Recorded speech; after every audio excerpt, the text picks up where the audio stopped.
My parents announced they were selling my grandfather's house with him still sitting right there at the dinner table. My mother slid a glossy brochure for a cheap state-run nursing home across the table and smiled. "The facility takes your Medicare," she told him. Then my sister turned to me and ordered me to pack my bags. They had no idea that my grandfather and I shared a secret. A secret kept inside a simple blue folder that was about to destroy their entire reality. Before I continue this story, let me know where you are watching from in the comments below. Hit like and subscribe if you have ever had to stand up to family who underestimated your worth. Growing up in Washington, D.C., my grandfather Elijah was the anchor of our family.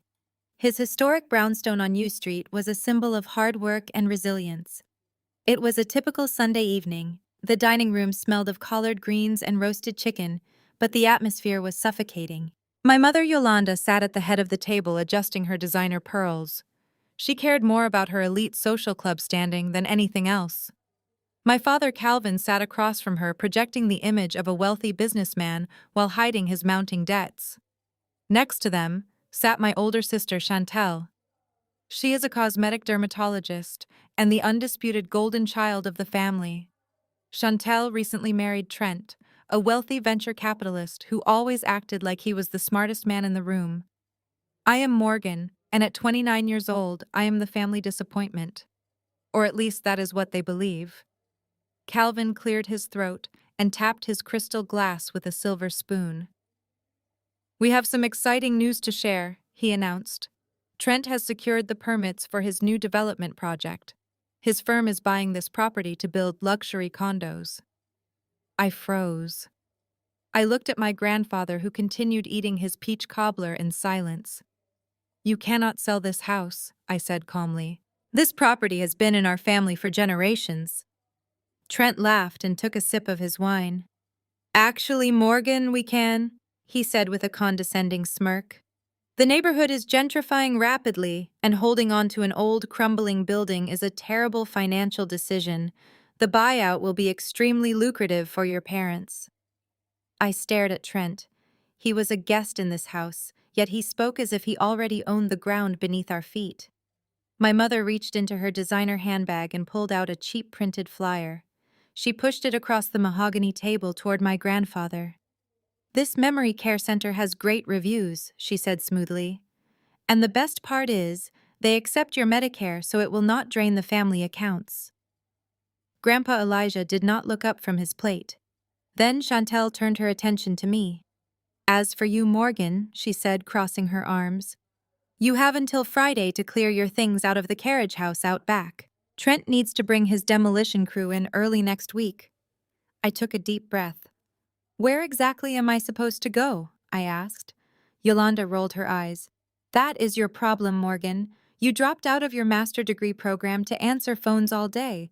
You chose to be a failed assistant. You have no say in this family finances." The arrogance in the room was suffocating.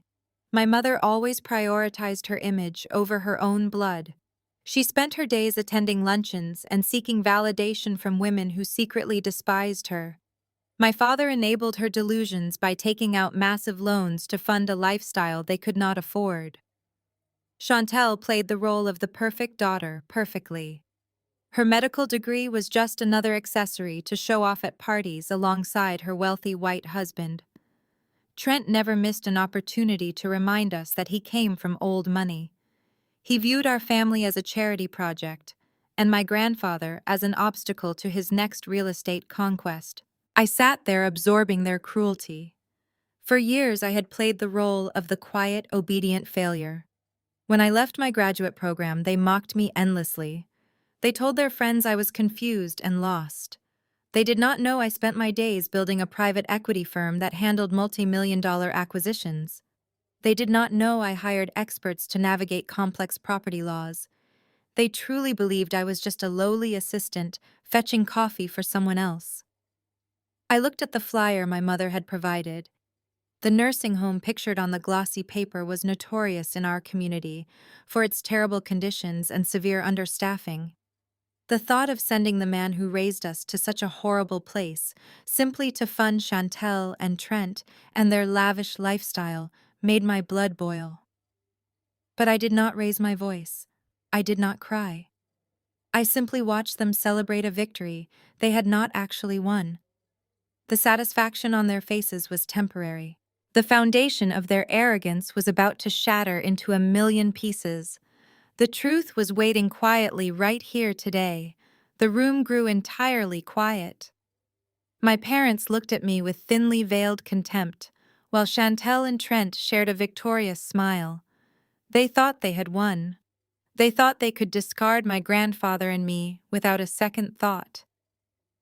Grandpa Elijah finally wiped his mouth with a linen napkin. He looked at me with clear, sharp eyes. "Morgan," he said quietly, "please go to the sewing room and bring me the blue folder." I stood up and walked down the hall. When I returned, I handed the heavy blue folder to my father. Calvin opened it and read the first page. The color completely drained from his face. The papers slipped from his hands, scattering across the floor as he collapsed heavily into his chair. The silence in the dining room was so absolute you could hear the grandfather clock ticking in the hallway. My father sat slumped in his chair, staring blankly at the thick cream-colored parchment scattered across the Persian rug. The artificial confidence he had projected just moments before had completely evaporated, leaving behind a man who looked like he had just seen a ghost. My mother Yolanda slammed her wineglass down, spilling red liquid onto the pristine white tablecloth. "Calvin," she demanded, her voice tight with panic, "what is it? What does that paper say?" My father opened his mouth, but no sound came out. He just shook his head slowly, his eyes darting from the documents on the floor to my grandfather, who was casually taking another bite of his peach cobbler. "I will tell you what it says, Mom," I offered, stepping forward. I picked up the documents and smoothed the pages. It is an irrevocable living trust. 3 years ago, Grandpa transferred the deed to this brownstone along with all his remaining assets into a heavily protected legal entity. He does not own the house anymore, so he cannot sell it to Trent. The air was sucked out of the room. Chantel let out a sharp gasp. "You are lying," she shouted, pointing a manicured finger at me. "Grandpa would never do that without telling Dad. He is the head of the family now." Grandpa Elijah finally wiped his mouth with a linen napkin. "I am still breathing, Chantel," he said, his voice steady and clear. "And I am still of sound mind, which is why I made sure the only person in this family who respects our history is the one managing it. Morgan is the sole trustee." My mother stood up so fast her chair scraped loudly against the hardwood floor. "This is a joke," she sputtered, her face flushing with anger. "You are just a failed assistant, Morgan. You dropped out of your program. You barely make enough to pay for groceries. You expect us to believe Grandpa handed over a $4 million property to someone who cannot even manage her own life?" Before I could respond, Trent chuckled. It was a slow, condescending sound that echoed through the room. He stepped forward, adjusting the cuffs of his expensive tailored suit, playing the role of the rational savior coming to rescue his naive in-laws. "Listen," Morgan, Trent said, using the slow, patient tone one might use with a stubborn toddler. "It is cute that you tried to play lawyer. It really is. You printed out some templates from the internet and had a senile old man sign them to feel important. But out here in the real world, DIY legal paperwork does not hold up against corporate attorneys." He stepped closer to me, looking down his nose. "My firm has an entire floor of lawyers who eat amateur trusts like this for breakfast. We have already secured the preliminary zoning permits for the condo project. We are breaking ground on Tuesday. By Wednesday, a judge will look at Elijah's age, look at this memory care brochure, and declare him unfit. The courts will invalidate this little piece of paper before you can even find a public defender to represent you." Trent reached out to snatch the documents from my hand.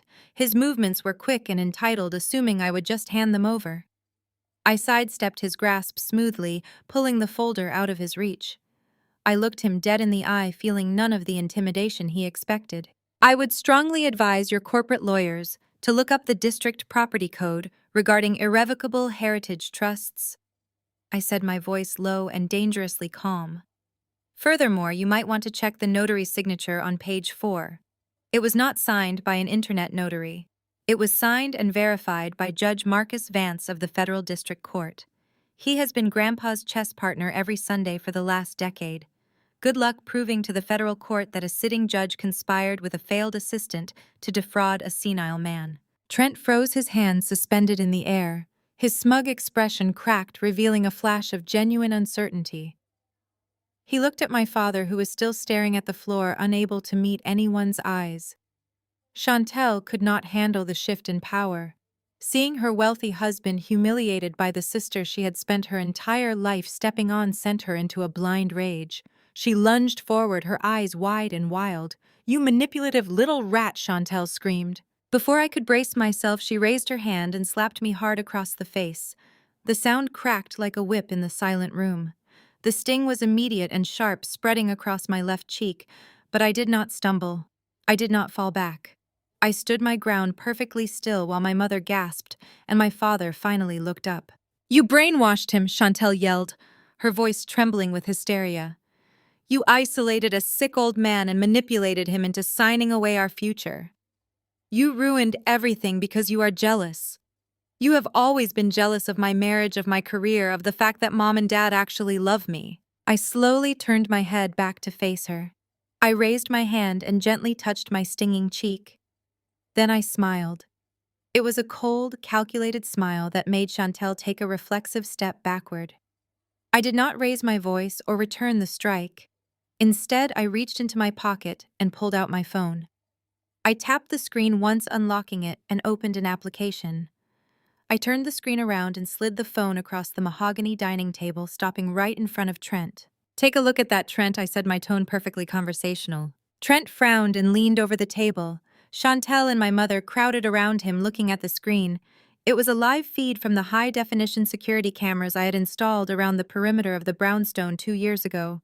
The cameras offered a clear view of the street out front where Trent had parked his luxury SUV and where his advanced construction crew had illegally staged 2 heavy excavators earlier that morning. On the screen, 3 city tow trucks were actively hooking up chains to the excavators.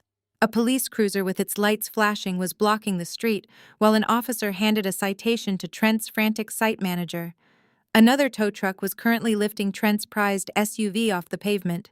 "What the hell is this?" Trent demanded, his voice losing all its previous smooth arrogance. He scrambled to pull his own phone from his pocket. "You told me earlier that you had secured the preliminary zoning permits," I explained, walking slowly toward the table. "But you lied, Trent.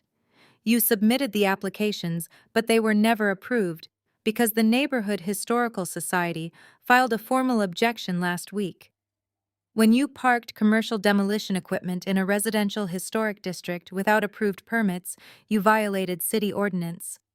I simply called the Department of Transportation an hour ago to report an illegal commercial staging area." Trent stared at the screen, watching in real time as his car was towed down the street. His face turned a deep shade of crimson as his phone began to vibrate violently in his hand. "Oh, and Trent," I added as he answered his phone. "The impound lot closes in 20 minutes. You might want to call that Uber my mother suggested earlier.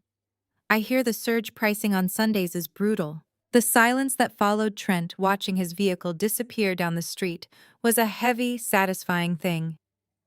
Monday morning arrived with a thick fog hanging over the city. My parents assumed the towing incident was just a lucky strike by a lowly assistant who happened to know city code.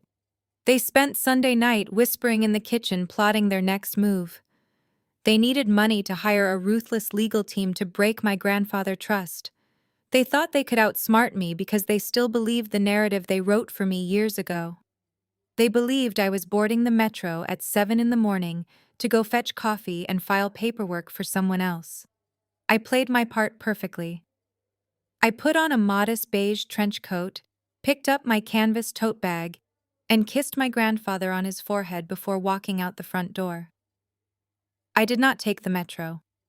A black car waited for me 3 blocks away.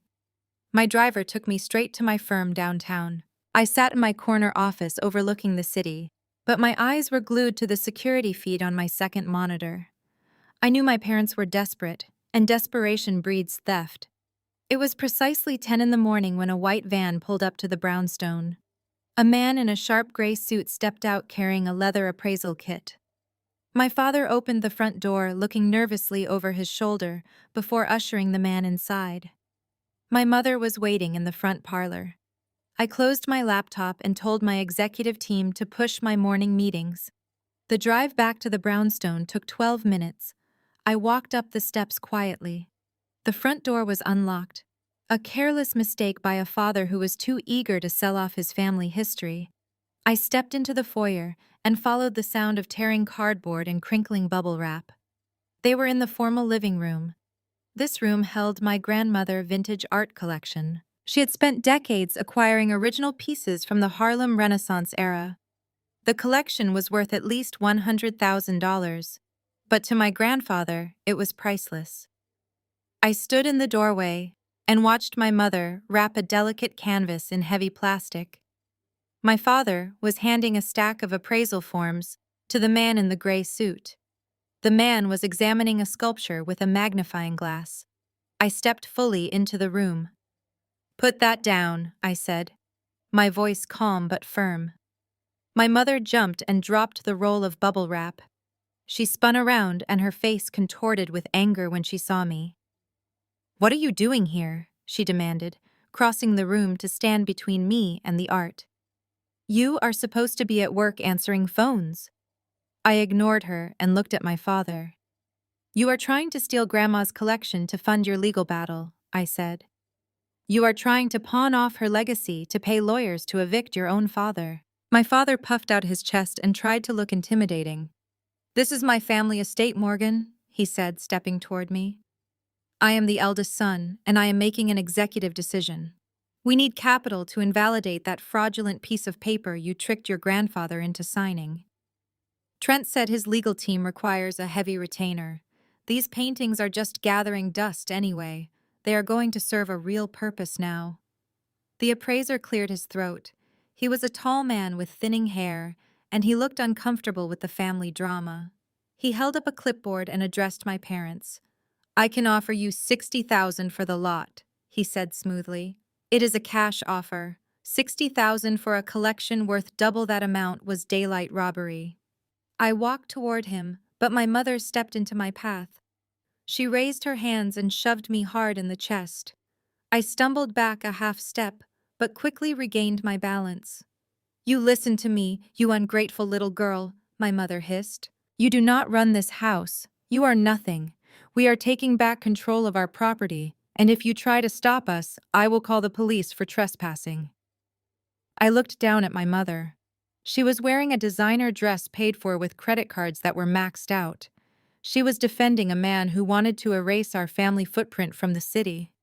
I sidestepped her easily and walked directly to the appraiser. The man looked up from his clipboard. He had a smug expression on his face, ready to dismiss me just like my parents did. But then his eyes met mine.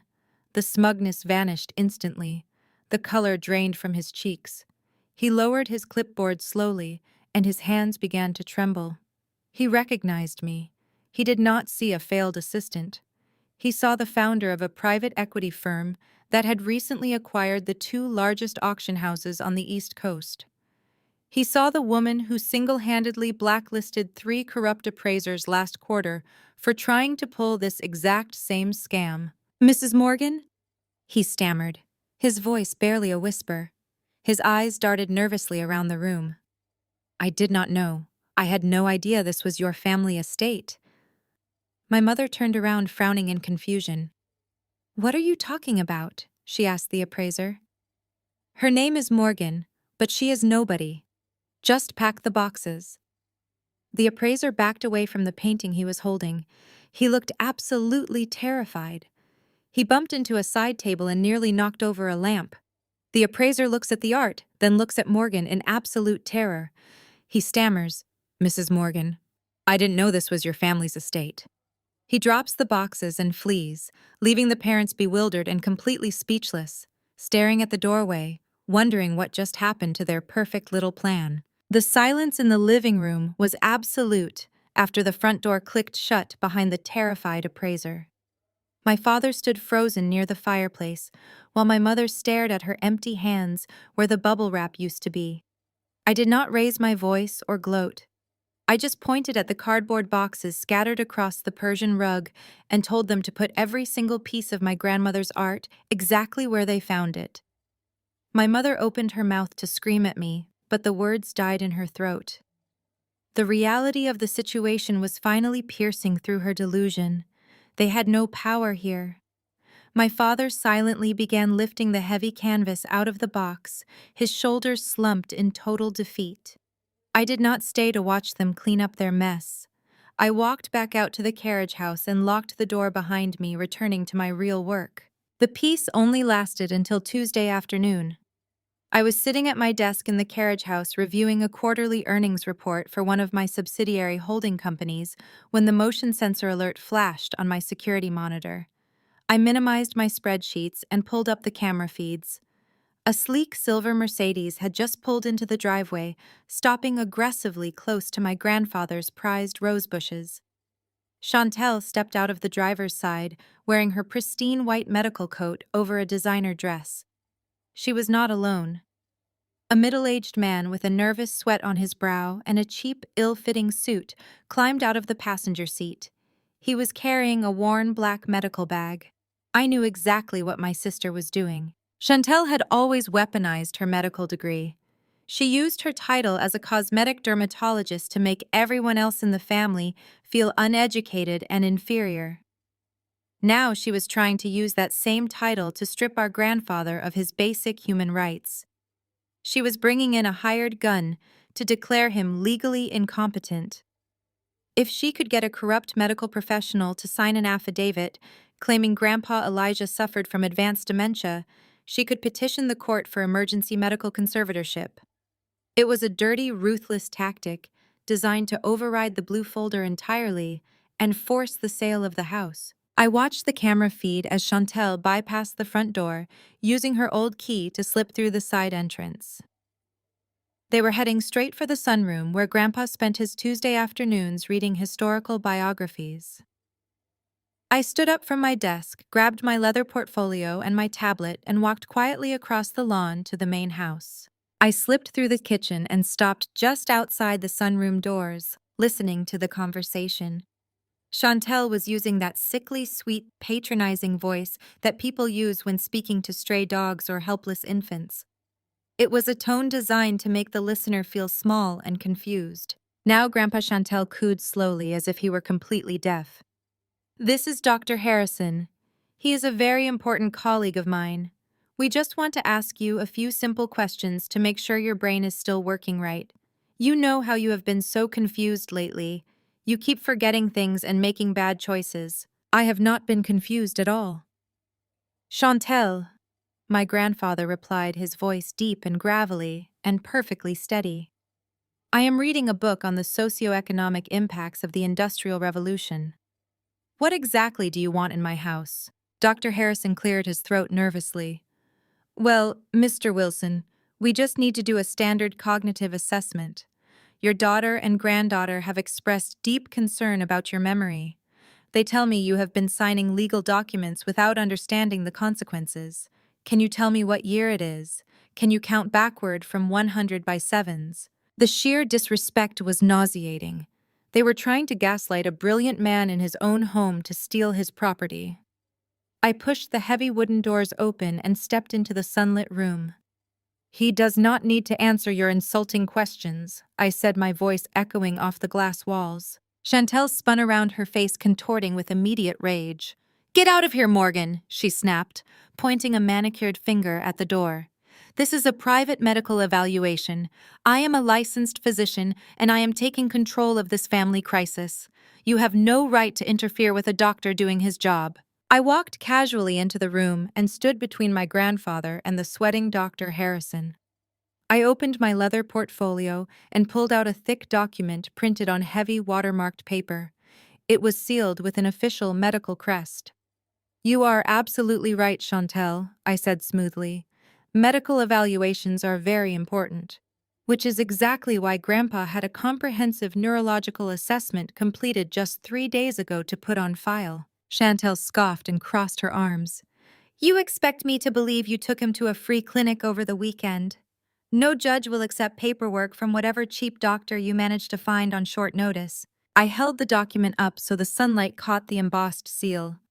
This was not done at a free clinic, Chantel.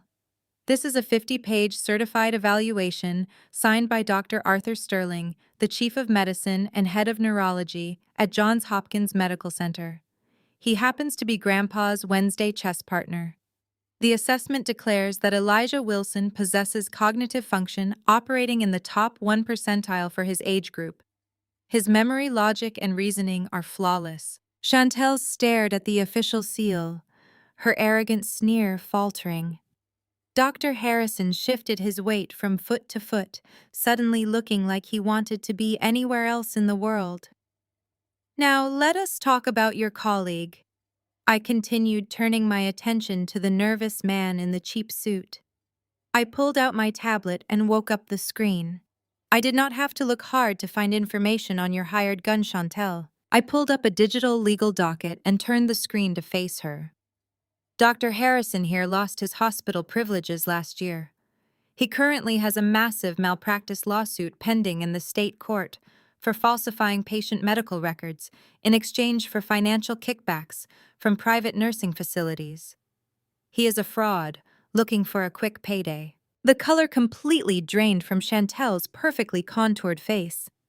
Dr. Harrison actually took a physical step backward, clutching his black bag to his chest like a shield. You brought a disgraced, corrupt doctor into this house to perform a fraudulent evaluation on our grandfather, I said, my voice dropping to a dangerous clinical whisper. You used your own medical license to facilitate an attempted fraud. Do you know what the state medical board does to licensed physicians who conspire to falsify medical competency records to steal real estate? Chantel opened her mouth, but she could not find any words.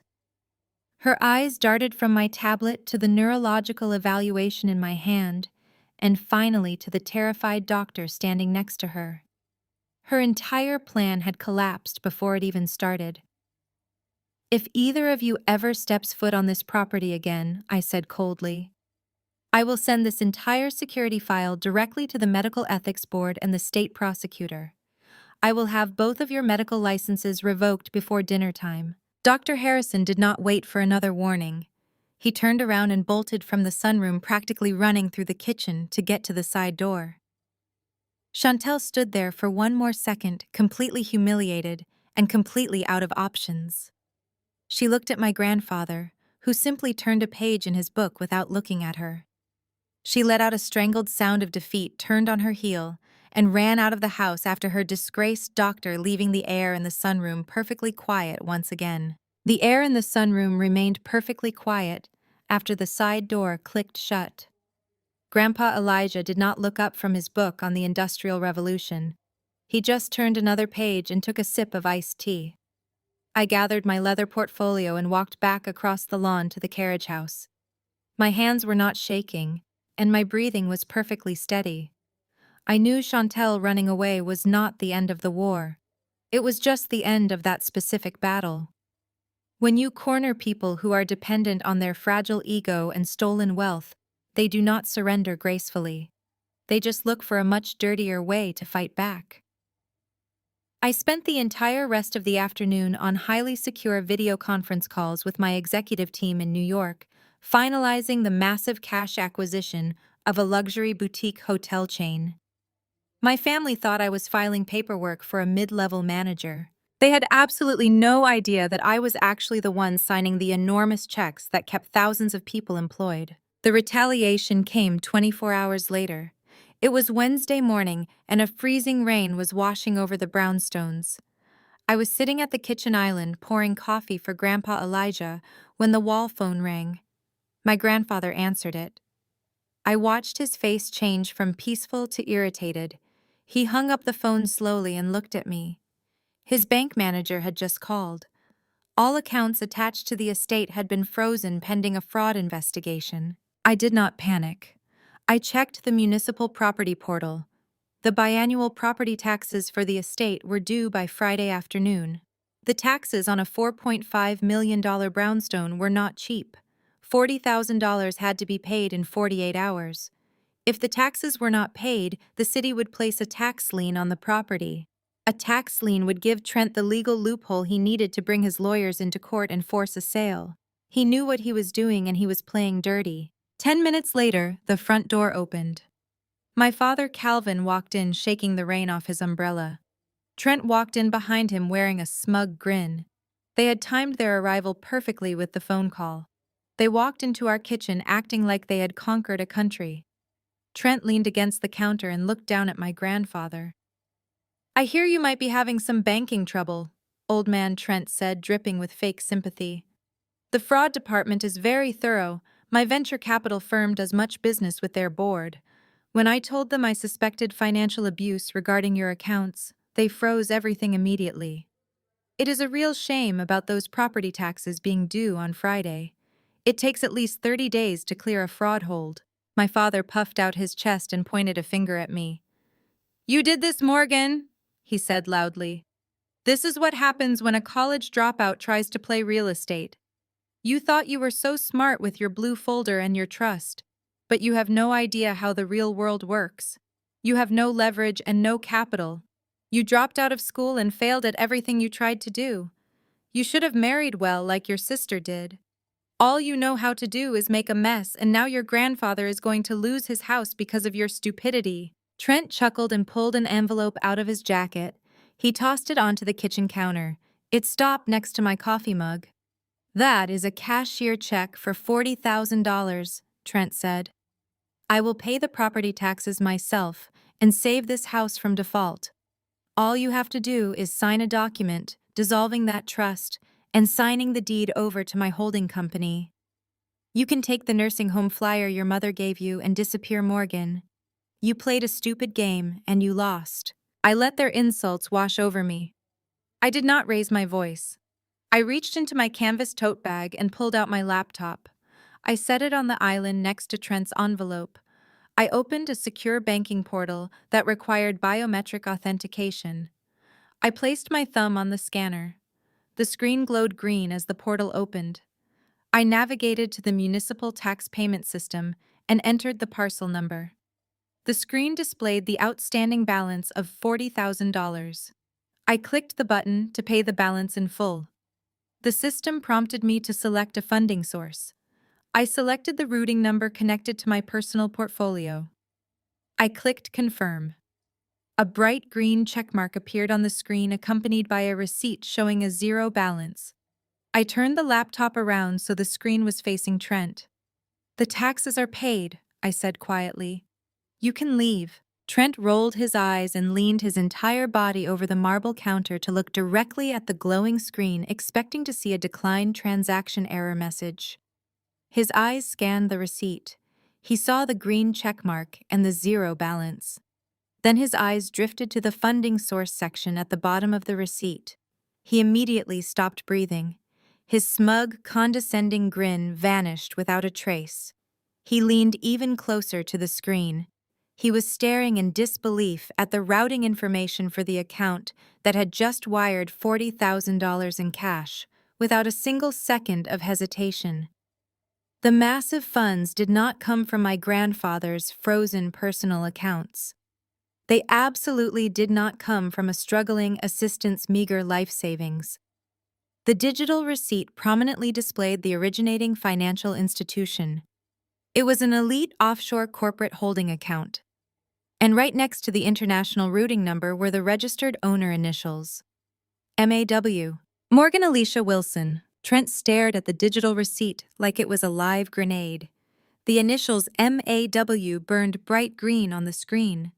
His jaw worked silently as he tried to process how the sister-in-law he had mocked as a failed assistant possessed an offshore corporate holding account with enough liquid capital to casually drop $40,000 before finishing her morning coffee. My father Calvin pushed past him, leaning over the marble island. "What is this?" he demanded, his voice losing its booming authority. "Where did you get this kind of money, Morgan?" I closed my laptop with a soft click and slid it back into my canvas tote bag. "I earned it, Dad," I said simply. Now, if you will excuse me, I have a multi-million-dollar acquisition to finalize before lunch, and Grandpa Elijah needs to finish his crossword puzzle. I suggest you both leave before I have you removed for trespassing." Trent did not say another word. He grabbed my father by the arm and pulled him toward the door, his arrogant swagger completely evaporated. But my family did not know how to retreat, they only knew how to scorch the earth. By Thursday afternoon, my mother Yolanda had launched a new offensive. She could not win in court, and she could not win in the bank. So she decided to destroy me in the one arena she valued above all else, her elite social circle. My mother was a legacy member of the Obsidian Crescent League, an exclusive country club and philanthropic society for the city's wealthy Black elite. It was a world of high-tea charity galas and ruthless social climbing. Word reached me through a frantic phone call from an old high school friend whose mother served on the league board. Yolanda had spent the entire week hosting luncheons and tearfully confessing to her high society friends that I was financially exploiting my grandfather. She spun a tragic tale, claiming I had isolated a sick old man, stolen his life savings to fund an offshore bank account, and was actively denying him proper medical care. The narrative was as vicious as it was entirely fabricated. The fallout was immediate. The league was hosting its annual Sapphire Charity Gala that Saturday night. It was the social event of the season. An hour after my friend's warning, I received a cold, heavily worded email from the club secretary. My standing invitation to the gala had been formally revoked, pending an investigation into deeply concerning allegations regarding elder abuse and financial misconduct. My mother had successfully weaponized her social standing to have me blacklisted.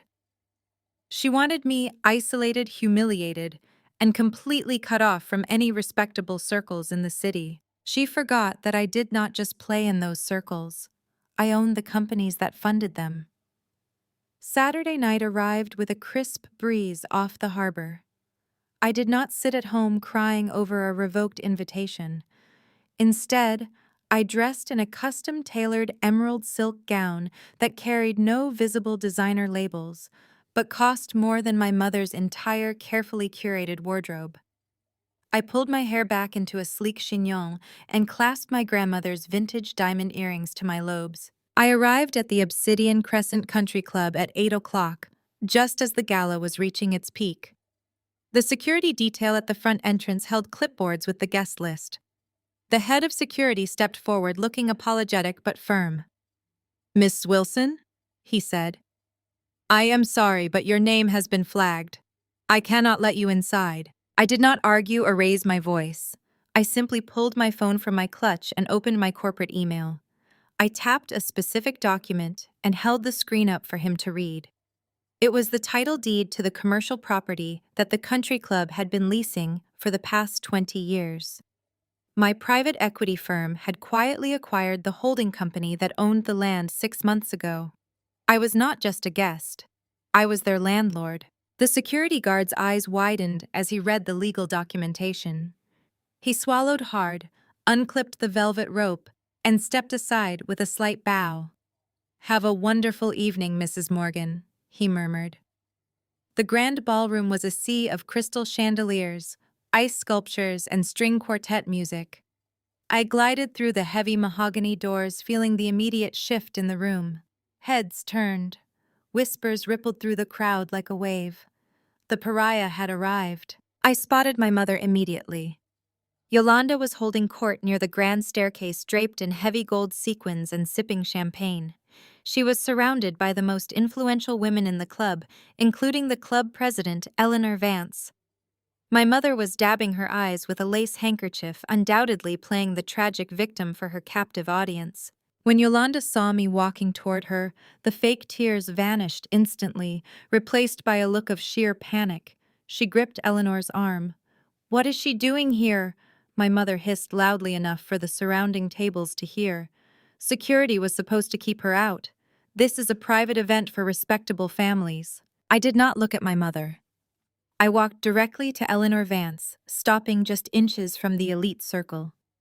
The string quartet seemed to fade into the background as the entire room held its collective breath, anticipating a screaming match. My mother braced herself, ready to play the martyr being verbally attacked by her unstable daughter. I did not give her the satisfaction. Instead, I reached into my clutch and pulled out a crisp, embossed envelope. I held it out to the club president. Eleanor looked at it warily before taking it from my hand. "What is this, Morgan?" Eleanor asked, her tone guarded. I kept my voice perfectly conversational, but ensured it was loud enough to carry to the dozens of eager listeners crowding around us. "I am here to cover my mother's country club dues," I announced clearly. "They are 6 months in arrears, and I know how much she hates being embarrassed about Calvin's impending bankruptcy.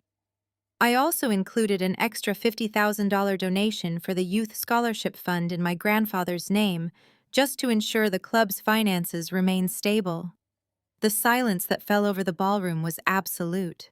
Someone near the ice sculpture actually gasped. My mother froze. The crystal champagne flute slipped from her fingers and shattered against the marble floor, sending bubbly liquid splashing onto her gold-sequined hem. Her friends physically took a step away from her, the social contagion of bankruptcy and unpaid dues acting like a sudden plague. Yolanda opened her mouth to speak, to deny it, to scream, but the devastating truth was already hanging in the air. Her perfect, untouchable social standing had just shattered into a million irreparable pieces. Word of my mother's humiliation spread through her elite social circle faster than a wildfire. By Sunday morning, her phone had stopped ringing entirely. My father, Calvin, was pacing the hardwood floors of the brownstone like a caged animal. His impending bankruptcy was no longer a secret, and the country club incident had completely shattered their facade of wealth and control. They were backed into a corner, and desperate people always make sloppy mistakes. Monday afternoon arrived with a heavy downpour that battered the tall windows of the estate. Grandpa Elijah was taking his usual post-lunch nap in his leather armchair in the formal sitting room. The rhythmic sound of the rain usually helped him sleep deeply. I was sitting in the adjoining library reviewing real estate acquisitions on my laptop. The heavy sliding doors were cracked just enough for me to see clearly into the room without being noticed. The front door clicked open. My father crept into the house, shaking the rainwater from his expensive coat. He was not alone. He had brought a woman with him. She wore a cheap beige trench coat and carried a thick leather portfolio. She looked extremely nervous, her eyes darting around the expensive antique furniture and the quiet hallways. I recognized her immediately from the background checks my security team had run on my father's associates. She was Martha, a disgraced notary public known for authenticating shady real estate transfers in the city. My father must have promised her a massive payout to risk her remaining credentials. My father led her to the grand mahogany dining table, just a few feet away from where my grandfather was peacefully sleeping. He pulled a thick stack of legal documents from his briefcase. I closed my laptop silently and watched from the shadows of the library. My father was trying to secure a comprehensive power of attorney. It was a sweeping legal document that would give him absolute control over my grandfather's medical and financial decisions, effectively overriding the irrevocable trust I managed. If he got that paper notarized, he could walk into any bank or courtroom and claim full authority over the estate. It was his last desperate play to take the house and sell it to Trent to save himself from financial ruin. "Calvin, you promised this would be quick," Martha whispered loudly, her voice trembling with anxiety. "I am taking a huge risk here. If the state board finds out about this, I will go to prison." My father sneered at her, his true arrogant nature surfacing. "Just stamp the paper, Martha," he snapped. "The old man is asleep, and that ungrateful daughter of mine is probably at some coffee shop pretending to be important. She does not know anything about real estate or the law. I get control of the estate today, and you get your $10,000 cut tomorrow. Just do your job so we can get out of here." I stood perfectly still in the darkness of the library and let him dig his own grave. My father picked up a gold fountain pen. He did not even try to wake my grandfather to explain the document or ask for consent. He simply leaned over the dining table and painstakingly forged my grandfather's signature on the bottom line of the paper.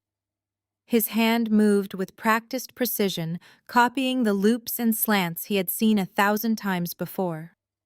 Martha quickly pulled out her official notary seal and stamped it right next to the wet ink, signing her own name to validate the forgery. My father let out a harsh laugh of triumph. The sound echoed in the quiet room. He held the document up, admiring his own felony. "It is finally mine," he whispered to himself, a sickening smile spreading across his face. "That little brat thought she could outsmart me. But I am the head of this family." She really thought a failed assistant could beat a corporate executive. I pushed the sliding doors open and stepped out of the library. The soft click of my heels on the hardwood made them both freeze instantly. My father spun around, trying to clumsily hide the document behind his back. "You are home early, Morgan," he stammered, his face draining of color as he took a step back. I smiled, keeping my voice perfectly conversational and eerily calm.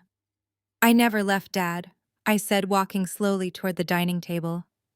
"I just wanted to see how far you were willing to go to steal from your own father." My father quickly recovered his arrogant posture. He realized he was already holding the signed document and decided to double down on his delusion of power. "It does not matter if you are here," he sneered, holding up the stamped paper like a trophy. "I have a notarized power of attorney. It is completely legally binding. I make the decisions now. You have until tomorrow morning to pack your bags and get out of my house." I did not blink. I did not shout. I did not try to snatch the paper from his hands. I just raised my hand and pointed toward the ceiling directly above the center of the dining table. My father and the corrupt notary followed my gaze upward. Nestled perfectly next to the antique crystal chandelier was a brand new sleek smoke detector. "You should really pay more attention to the security upgrades I make to this house, Dad," I said smoothly, crossing my arms. "That is a high-definition 4K security camera with a built-in audio microphone. It is hardwired directly to a secure cloud server. It just captured you committing felony forgery, and it captured Martha committing notary fraud in crystal clear resolution. The audio picked up your entire conversation about the $10,000 bribe, too." Martha dropped her portfolio. It hit the floor with a loud thud, spilling blank documents across the rug. The color completely vanished from her face, and she started backing toward the front door, trembling violently. My father stood completely frozen, staring at the blinking red light on the smoke detector as if it were a loaded weapon. "You are bluffing," he whispered, but his voice was shaking so badly he could barely get the words out. "You do not have that kind of technology." I reached into my pocket and pulled out my phone. I tapped the screen, bringing up my email outbox. "I never bluff, Calvin," I replied, my tone turning to ice. "In fact, I just forwarded that video file directly to Arthur Sterling, the senior managing partner at your corporate firm. I figured your boss would want to know why his vice president of acquisitions is committing felonies and forging legal documents on a Monday afternoon." Right on cue. My father's cell phone began to vibrate violently in his suit jacket pocket. The buzzing sounded incredibly loud in the silent room. He pulled it out with shaking hands. The caller ID displayed his boss name. He answered the phone, pressing it to his ear, his voice barely a croak. I watched as his knees actually buckled beneath him. His face turned a sickly shade of gray as he listened to the voice on the other end of the line.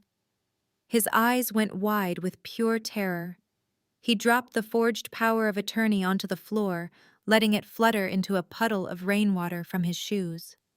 He had just been suspended without pay, pending a full criminal investigation. My father stood there trembling as his phone slipped from his hand and clattered against the hardwood floor. Martha the notary had already sprinted out the front door, leaving her leather portfolio behind. Calvin looked at me with eyes completely hollowed out by defeat. He did not say another word. He just turned around and walked out into the pouring rain, a ruined man leaving his forged paperwork dissolving in a puddle on the rug. The house was quiet for exactly 3 days. I knew the silence was just the eye of the hurricane. My father's spectacular failure meant Trent was running out of options to save his sinking venture capital firm. Without the estate to liquidate, his creditors were going to strip him bare. They were desperate, and desperate people do not surrender. They just find a new angle of attack.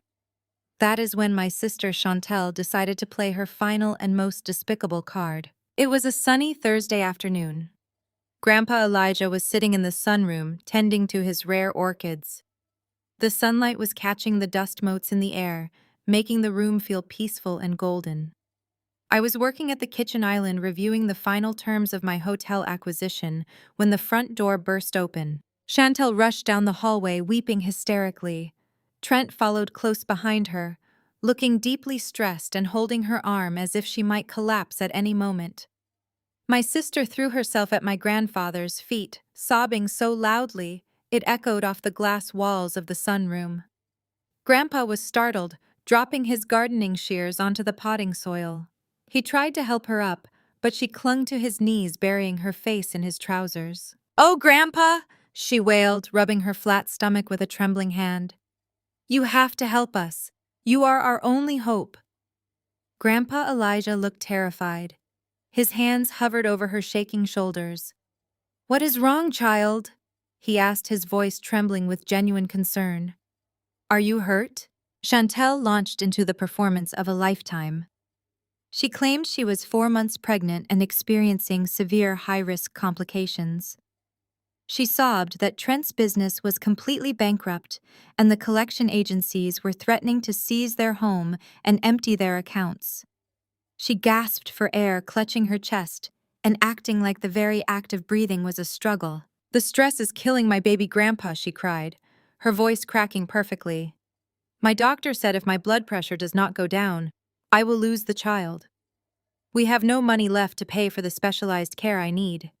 The medical bills are drowning us. You have to sell the brownstone and give us the capital to save my family. Please, Grandpa, I am begging you. Save your great-grandchild." I stood in the doorway, leaning against the doorframe, watching her produce fake tears. Trent was hovering behind her, rubbing her shoulders, looking like a broken man carrying the weight of the world. I could see my grandfather's heart softening. He was a deeply good man, and the thought of his unborn great-grandchild being in danger was tearing him apart. He reached out and gently patted Chantel's hair, his eyes filling with tears of his own. He opened his mouth, ready to offer her anything she needed. Before he could promise her a single dime, I walked into the sunroom. I was holding my tablet. "I would not worry too much about her blood pressure, Grandpa," I said, my voice cutting through the thick emotional performance like a scalpel. Salt water and expensive vintage tequila are actually known to be very relaxing. Chantel froze. Her dramatic sobs stopped instantly. She looked up at me from the floor, her eyes narrowing with pure venom. "What are you talking about, Morgan?" she snapped, trying to quickly resume her distressed tone. "Can you not see I am in the middle of a medical crisis? You are so incredibly selfish." I swiped the screen of my tablet and handed it to my grandfather. "A medical crisis?" I asked, raising an eyebrow. "Is that what we are calling luxury beach vacations now?" Grandpa Elijah looked at the glowing screen, his brow furrowed in confusion as he adjusted his glasses. The screen displayed a secret secondary social media account. It was a Finsta that Chantel had created under a fake name to brag to her elite friends without the public seeing her real life. I had my cybersecurity team trace the IP address back to her primary phone exactly 3 weeks ago. The photos on the screen were time-stamped from this past weekend. The exact same weekend, Chantel had claimed to her husband and the rest of the family that she had been confined to a specialized holistic wellness retreat for her pregnancy complications. There were multiple high-definition pictures of my sister in a tiny designer bikini riding a horse down a pristine white sand beach in Cabo San Lucas. The next photo showed her lounging on the deck of a massive private yacht, holding a large glass of sparkling champagne. Grandpa Elijah stared at the image of his supposedly bedridden and highly stressed granddaughter taking tequila shots on a yacht while laughing with her rich friends. The sorrow in his weathered face slowly hardened into cold realization. "Where did you get those?" Chantel shrieked, scrambling to her feet and lunging for the tablet. I pulled it smoothly out of her reach, letting her stumble slightly. You were not in a medical clinic, Chantel, I said coldly, stepping back. You were in Mexico burning through whatever credit limit Trent has left, trying to pretend you are still wealthy. But that is not even the worst part, is it? Chantel suddenly looked like she could not breathe. Her face turned chalk white. She took a step backward, bumping into Trent. Trent looked completely lost, his eyes darting between me and the glowing tablet. "Morgan, what is going on?" Trent asked, his voice tight with confusion. She told me she was at a wellness clinic for the baby. The doctor told her she needed absolute peace and quiet. I turned my gaze to my brother-in-law, feeling a tiny flicker of genuine pity for the man. "You really are a fool, Trent," I said softly. "There is no baby." The sunroom went completely silent. Only the sound of the grandfather clock ticking in the hallway could be heard. Trent stared at me as if I were speaking a foreign language. His mouth worked soundlessly for a moment. "What did you just say?" he whispered. I reached into my canvas tote bag and pulled out a printed document, dropping it onto the glass patio table in front of him. It was a signed confession and a bank transfer receipt. "Chantel is not pregnant," I stated clearly, making sure every word hung in the air. "She never was. I hired a private investigator to look into that miracle ultrasound she showed everyone at Thanksgiving. It turns out she paid a receptionist at a private fertility clinic $5,000 to print out a stock ultrasound image with her name typed at the top. She wanted to use the fake pregnancy to force Grandpa into selling the house to fund your failing business." Trent physically staggered backward, hitting the edge of a planter. His mouth hung open as he stared at his wife. He had spent the last 4 months painting the nursery, assembling cribs, and telling all his business partners and clients he was going to be a father. He had actually believed it. He had wept when he saw that ultrasound. He had no idea she was playing him just as ruthlessly as she was playing our grandfather. "Chantel, please tell me she is lying." Trent begged, his voice cracking with a devastation that was entirely real. "Tell me you did not fake our child." Chantel could not look him in the eye. She stared at the floor, her hands trembling wildly, her perfect manipulative facade completely destroyed. She had tried to use the ultimate lie to steal my grandfather's home, and instead she had just blown up her own marriage in front of everyone. Trent stumbled out of the sunroom without looking back at his weeping wife. The heavy front door slammed shut, echoing through the quiet house. Chantel was still on the floor, but the performance was over. My grandfather just turned his back and went to his room, locking the door quietly behind him. I packed my canvas tote bag and left her sitting alone in her web of lies. You would think discovering his wife was a manipulative liar would make Trent reflect on his own life choices. Instead, it just made him more vicious and reckless. He was bleeding cash and his venture capital firm was on the brink of complete collapse. He desperately needed the liquid capital from the brownstone estate, and he no longer cared about playing the concerned family man to get it. His creditors were breathing down his neck, threatening to seize everything he owned. Desperation makes arrogant men do incredibly stupid things. He decided to drop the mask completely and use the full weight of his failing corporate machine to crush us. It was exactly 1 week later. The autumn air had turned bitterly cold, washing the city streets in a dull gray light. I was in the kitchen brewing a pot of chamomile tea for Grandpa Elijah. He had been quiet since Chantel's display, but his spirit was resilient and strong. The doorbell rang with sharp, aggressive buzzes that rattled the stained glass in the foyer. Before I could even reach the hallway, the door swung open. Trent stood there, flanked by 2 men in cheap gray suits, holding thick legal binders.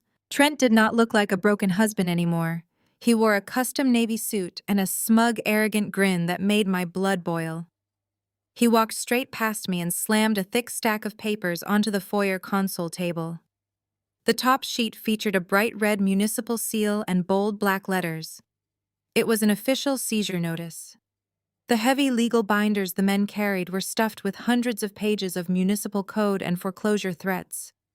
They thought they could bury me in paperwork. "I bypassed your useless father and your psychotic sister, Morgan," Trent said, straightening his silk tie.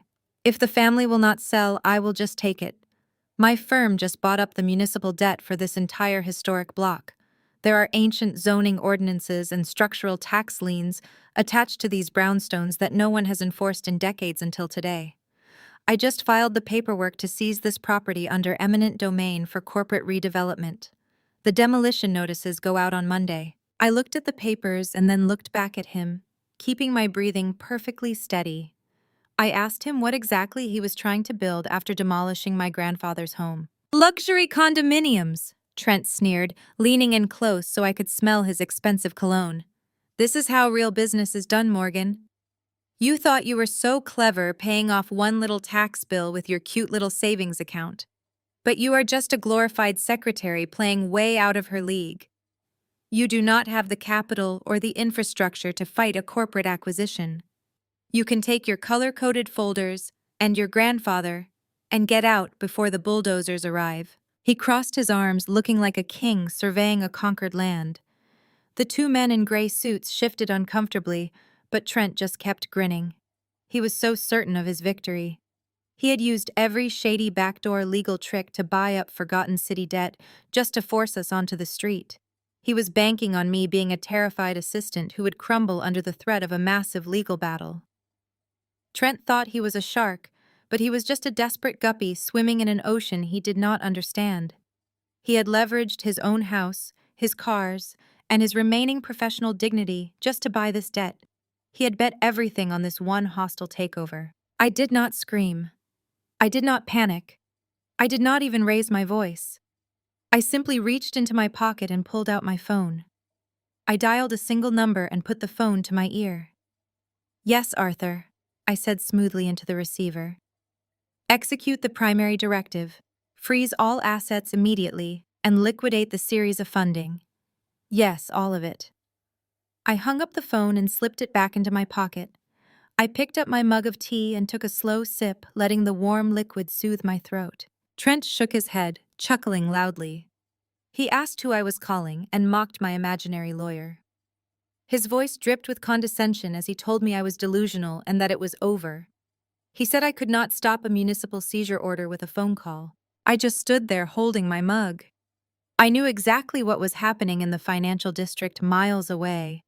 I had spent the last 3 days mapping out the exact corporate structure of Trent's failing venture capital firm. I knew who his major backers were, and I knew exactly how over-leveraged he was. My private equity firm had not just been buying up real estate. We had been buying corporate debt. Exactly 10 minutes later, the silence in the foyer was broken by a sharp buzzing sound. It was not my phone. It was Trent's. He pulled it out of his pocket, still wearing his arrogant smirk. But as his eyes scanned the screen, the smirk vanished completely. His hands started to shake violently. He stared at the screen as if it were coated in poison.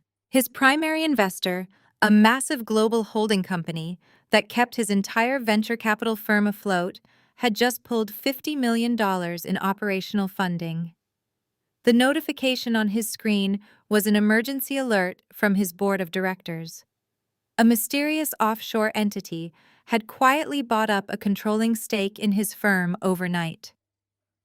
As the new majority shareholder, the entity had just initiated an immediate corporate freeze halting all operations, all acquisitions, and all accounts, pending a full forensic audit. Trent's venture capital firm was effectively dead in the water. The municipal debt he had purchased to seize the brownstone was now entirely frozen in a locked corporate account he could no longer access. He had zero authority, zero capital, and zero power. The forensic audit I had ordered would expose every misallocated fund, every illegal transfer, and every shady deal he had executed over the past 5 years. He was not just going to lose his firm, he was going to face federal charges. Trent slowly looked up from his phone, his face the color of wet ash. His breathing was shallow and rapid. He looked at me standing calmly by the console table, and then he looked down at the initials of the holding company listed on his emergency corporate alert. The same initials that had paid the property tax lien a week ago. The same initials that now owned his entire professional existence, MAW. I took another sip of my chamomile tea. The storm outside raged on, But inside the foyer, the air was completely still. I told him he should probably answer his phone because his board of directors was going to want an explanation for why their accounts were locked. I also suggested he take his gray suits and his demolition notices with him when he left. Trent stared at his phone screen for a full minute, as if staring hard enough would change the words written there. His breath came in short, ragged gasps. He looked at me, and then back at the screen, his mind entirely incapable of bridging the gap between his reality and mine. "This is a trick," he stammered, taking a step toward me. His face was flushed and a vein throbbed in his neck. "Who gave you this account, Morgan? Who is backing you? You are just a low-level assistant. You do not have the power to initiate a corporate freeze on a venture capital firm." The two men in gray suits exchanged a very long look. They were corporate sharks who survived by reading the water, and the water around Trent had just turned to blood. Without waiting for a dismissal, they quietly gathered their legal binders and slipped out the front door, leaving Trent standing alone in the foyer. The commotion was loud enough to draw the rest of the family out of hiding. My father Calvin stormed out of his study, still wearing the same crumpled suit from his own disastrous attempt at forgery. My mother Yolanda appeared from the parlor, clutching a silk shawl around her shoulders. Chantel descended the grand staircase, her eyes red and puffy from her fake pregnancy tears. They all stopped when they saw Trent pacing the floor, looking completely unhinged. "What is going on here?" Calvin demanded, looking from me to Trent. "What have you done now, Morgan?" Yolanda let out an exaggerated sigh. "Whatever little game you are playing, Morgan, it needs to stop right this second," she said, her voice dripping with absolute contempt. "Trent is dealing with incredibly complex real estate matters that you could not possibly comprehend. Stop interfering with real business and let him fix whatever mess you just caused.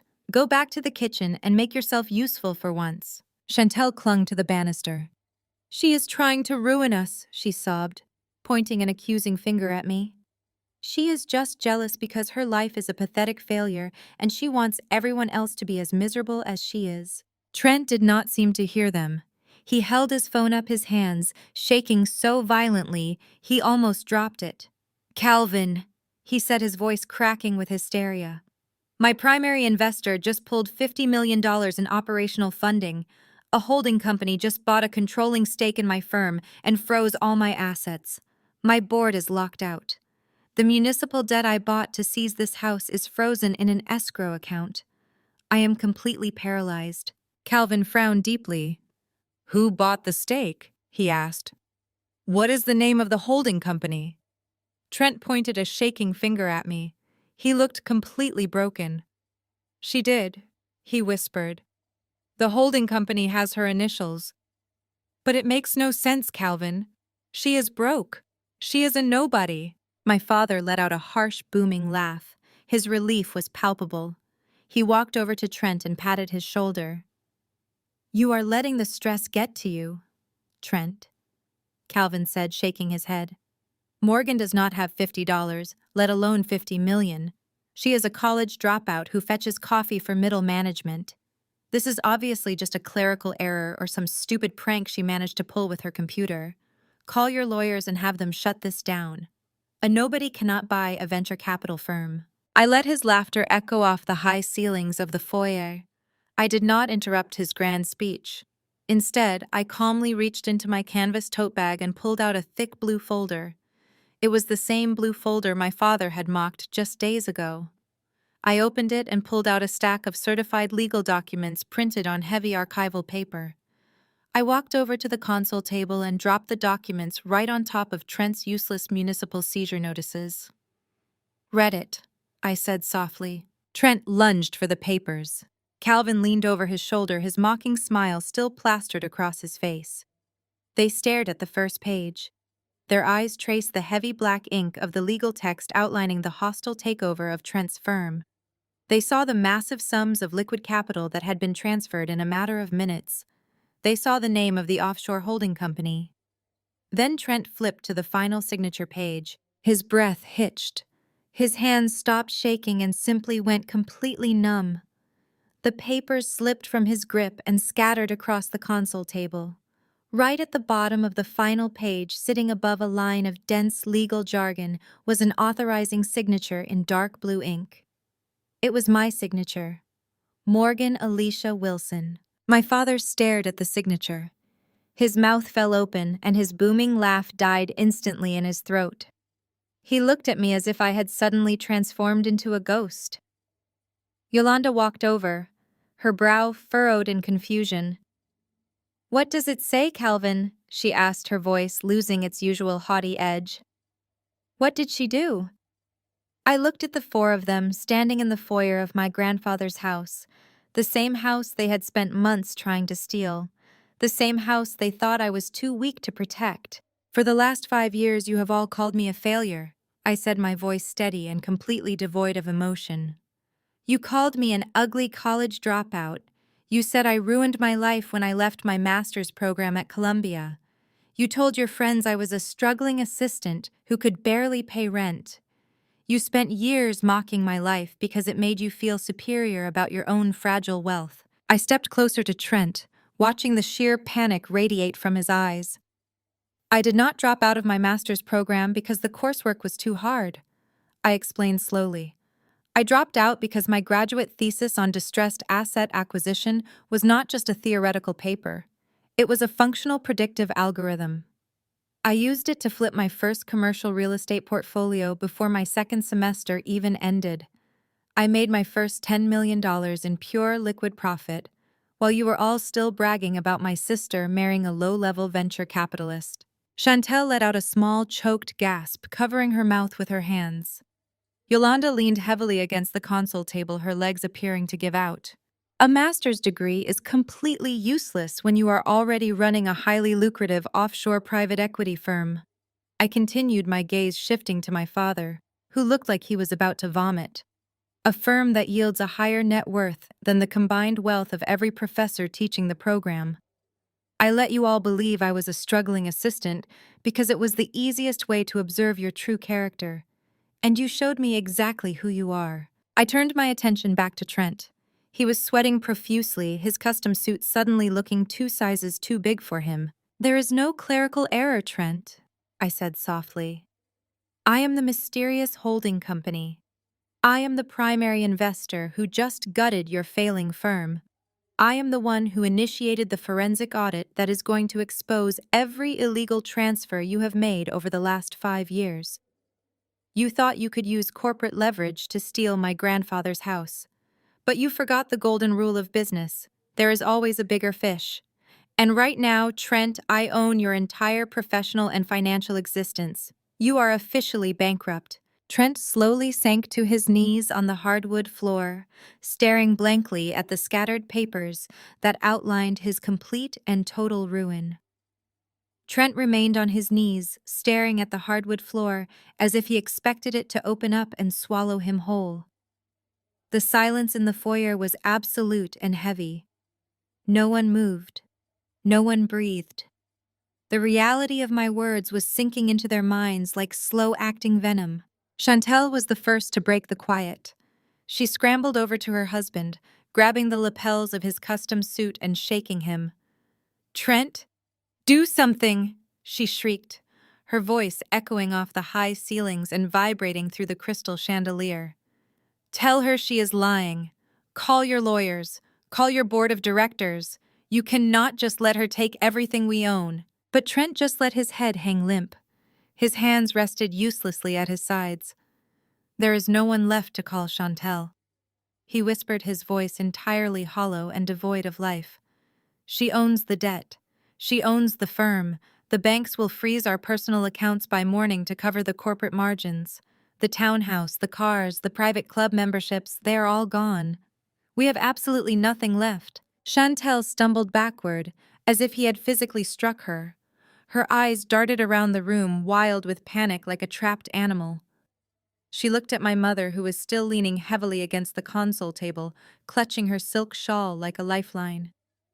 Mom Chantel cried out, her voice cracking with genuine terror. "We cannot be homeless. My friends will find out. The social blogs will destroy me. Dad, you have to help us." She turned her desperate gaze to our father. Calvin was staring at me, his face pale and slick with a cold sweat. He looked like a man who had just watched his entire universe collapse into a black hole. Dad, Chantel pleaded, stepping toward him and pulling at his sleeve. The investment properties, the luxury condos you own in the West Village. We can move into the penthouse unit temporarily until Trent sorts out this ridiculous misunderstanding. Just give us the keys to the penthouse. No one in our elite circle goes down there anyway. We can hide out there until this blows over. Calvin did not meet her eyes. He looked down at his expensive Italian loafers and swallowed hard. The muscle in his jaw twitched uncontrollably. Calvin, give the girl the keys. Yolanda snapped, suddenly finding her voice. This is humiliating enough without having them sleep on the street like common vagrants. Let them use the West Village property. There are no keys, Calvin said. His voice was so quiet it barely carried across the foyer. Yolanda froze. What do you mean there are no keys? She demanded, stepping toward him. We own 3 units in that building. Give them one of the keys, Calvin. Calvin finally looked up, and the expression on his face was one of pure defeat. We do not own them anymore, Yolanda. He confessed, his voice trembling with shame. I do not own any investment properties. The bank foreclosed on the last one 3 months ago. The air left the room again. Yolanda's mouth opened and closed, but no sound came out. Chantel looked at him as if he were speaking a foreign language. What are you talking about? Chantel whispered. You are a successful developer. You have millions in assets. I had millions in assets, Calvin corrected bitterly. But then you got engaged, Chantel. You had to have the $200,000 wedding at the Plaza Hotel. You had to have the custom designer gown imported from Milan. You had to have the vintage champagne and the 100 dozen white roses to impress Trent's elite family. You screamed and cried that if you did not have the wedding of the century, Trent's parents would look down on us. He took a shaky breath, wiping his forehead with the back of his hand. I did not have the liquid cash for that kind of spectacle, Chantel. My business was already struggling, so I quietly took out massive second mortgages on every single investment property I owned just to pay for your perfect wedding day. I leveraged my entire future to buy you an illusion of wealth, and the high interest rates buried me alive. Those condos belong to the bank now. Chantel covered her mouth, letting out a muffled sob. The realization hit her like a freight train. The very wedding she had used to elevate her social status was the exact thing that had bankrupted her father.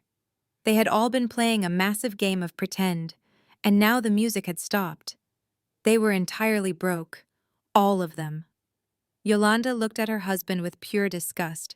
You absolute fool, she hissed venomously.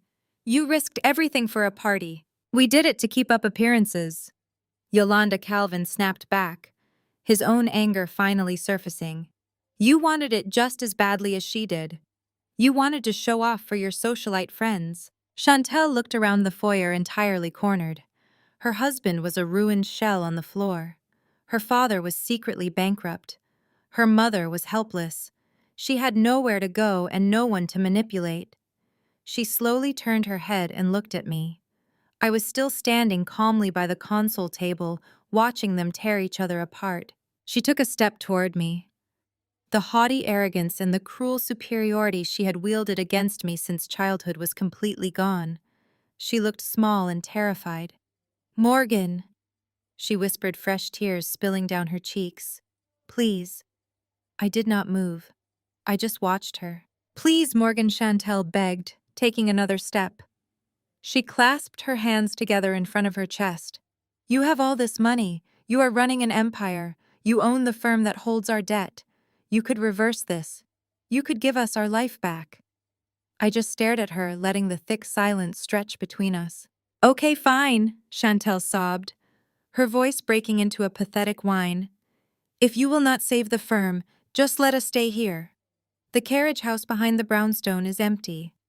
Grandpa never uses it. It has a small kitchen and a bed. Just let Trent and me stay in the carriage house, Morgan. We have nowhere else to go. We will be quiet. We will not bother you or Grandpa. I promise. Just please do not put your own sister out on the street. Trent looked up from the floor, his eyes wide with a desperate, pathetic hope. He was waiting for me to show the family loyalty they had never once shown me. I looked at my sister. I thought about how she had tried to force my grandfather into a sterile, depressing facility, just so she could sell his home and buy designer shoes. I thought about the fake ultrasound and the despicable lies she had spun to manipulate an old man who loved her. I reached into my canvas tote bag. I rummaged past my tablet and my blue folders until my fingers found a piece of cheap, glossy paper. I pulled it out and held it up. It was the exact same promotional flyer for the shady Medicare memory care facility that Chantel and Trent had slammed onto the dining table weeks ago. The one with the bleak gray walls and the depressing linoleum floors. I took 2 steps forward and gently placed the crumpled flyer into Chantel's trembling hands. "I cannot let you stay in the carriage house, Chantel," I said, my voice perfectly calm and devoid of any pity. "But I kept this brochure you gave Grandpa. I hear they have a waiting list, but their twin beds are very affordable." Chantel stared down at the flyer in her hands. She let out a loud, agonizing wail and collapsed onto the floor next to her ruined husband. Chantel was still sobbing on the floor, clutching that cheap, glossy flyer. My father was staring into space, a hollow shell of the man who used to dictate my every move. Yolanda, though, did not break down. Instead, her eyes hardened into tiny chips of black ice. She looked at her ruined husband, her bankrupt son-in-law, her weeping golden child, and then she looked at me. She did not see a daughter. She saw an enemy who had just stripped away the only thing she truly loved, which was her social status. She turned on her heel and marched up the stairs without saying a single word to comfort her precious Chantel. I knew my mother well enough to know she was a creature of toxic self-preservation. If she could not win with money, she would try to win with public perception. 2 days later, my lead public relations director called me while I was having my morning coffee. He sounded tense. He told me to look at my mother's social media accounts. Yolanda had gone nuclear. She had posted a highly edited, heavily filtered video on Facebook and Instagram. In it, she was not wearing her usual designer silk. She was wearing a plain gray sweater, looking exhausted and heartbroken. She squeezed out fake tears as she stared directly into the camera. She spun a horrific narrative. She claimed I had completely lost my mind and initiated a hostile takeover of the family assets out of pure spite. But the real lie, the one designed to destroy my corporate reputation, was about Grandpa Elijah. She wept as she told her thousands of followers that I was committing elder abuse. She claimed I had locked my grandfather in his room, isolated him from his loving family, and forced him to sign over his estate under severe duress. She pleaded for prayers and legal help, saying her deeply unstable daughter was destroying their family from the inside out. She tagged my private equity firm, my major corporate partners, and several local news outlets. Within hours, the video had thousands of shares. The comments were a cesspool of outrage, calling me a monster, a corporate vulture, and a psychopathic daughter. My PR team was in a full panic. They wanted to issue a press release draft, a counterstatement, and put Grandpa Elijah on camera to prove he was perfectly fine.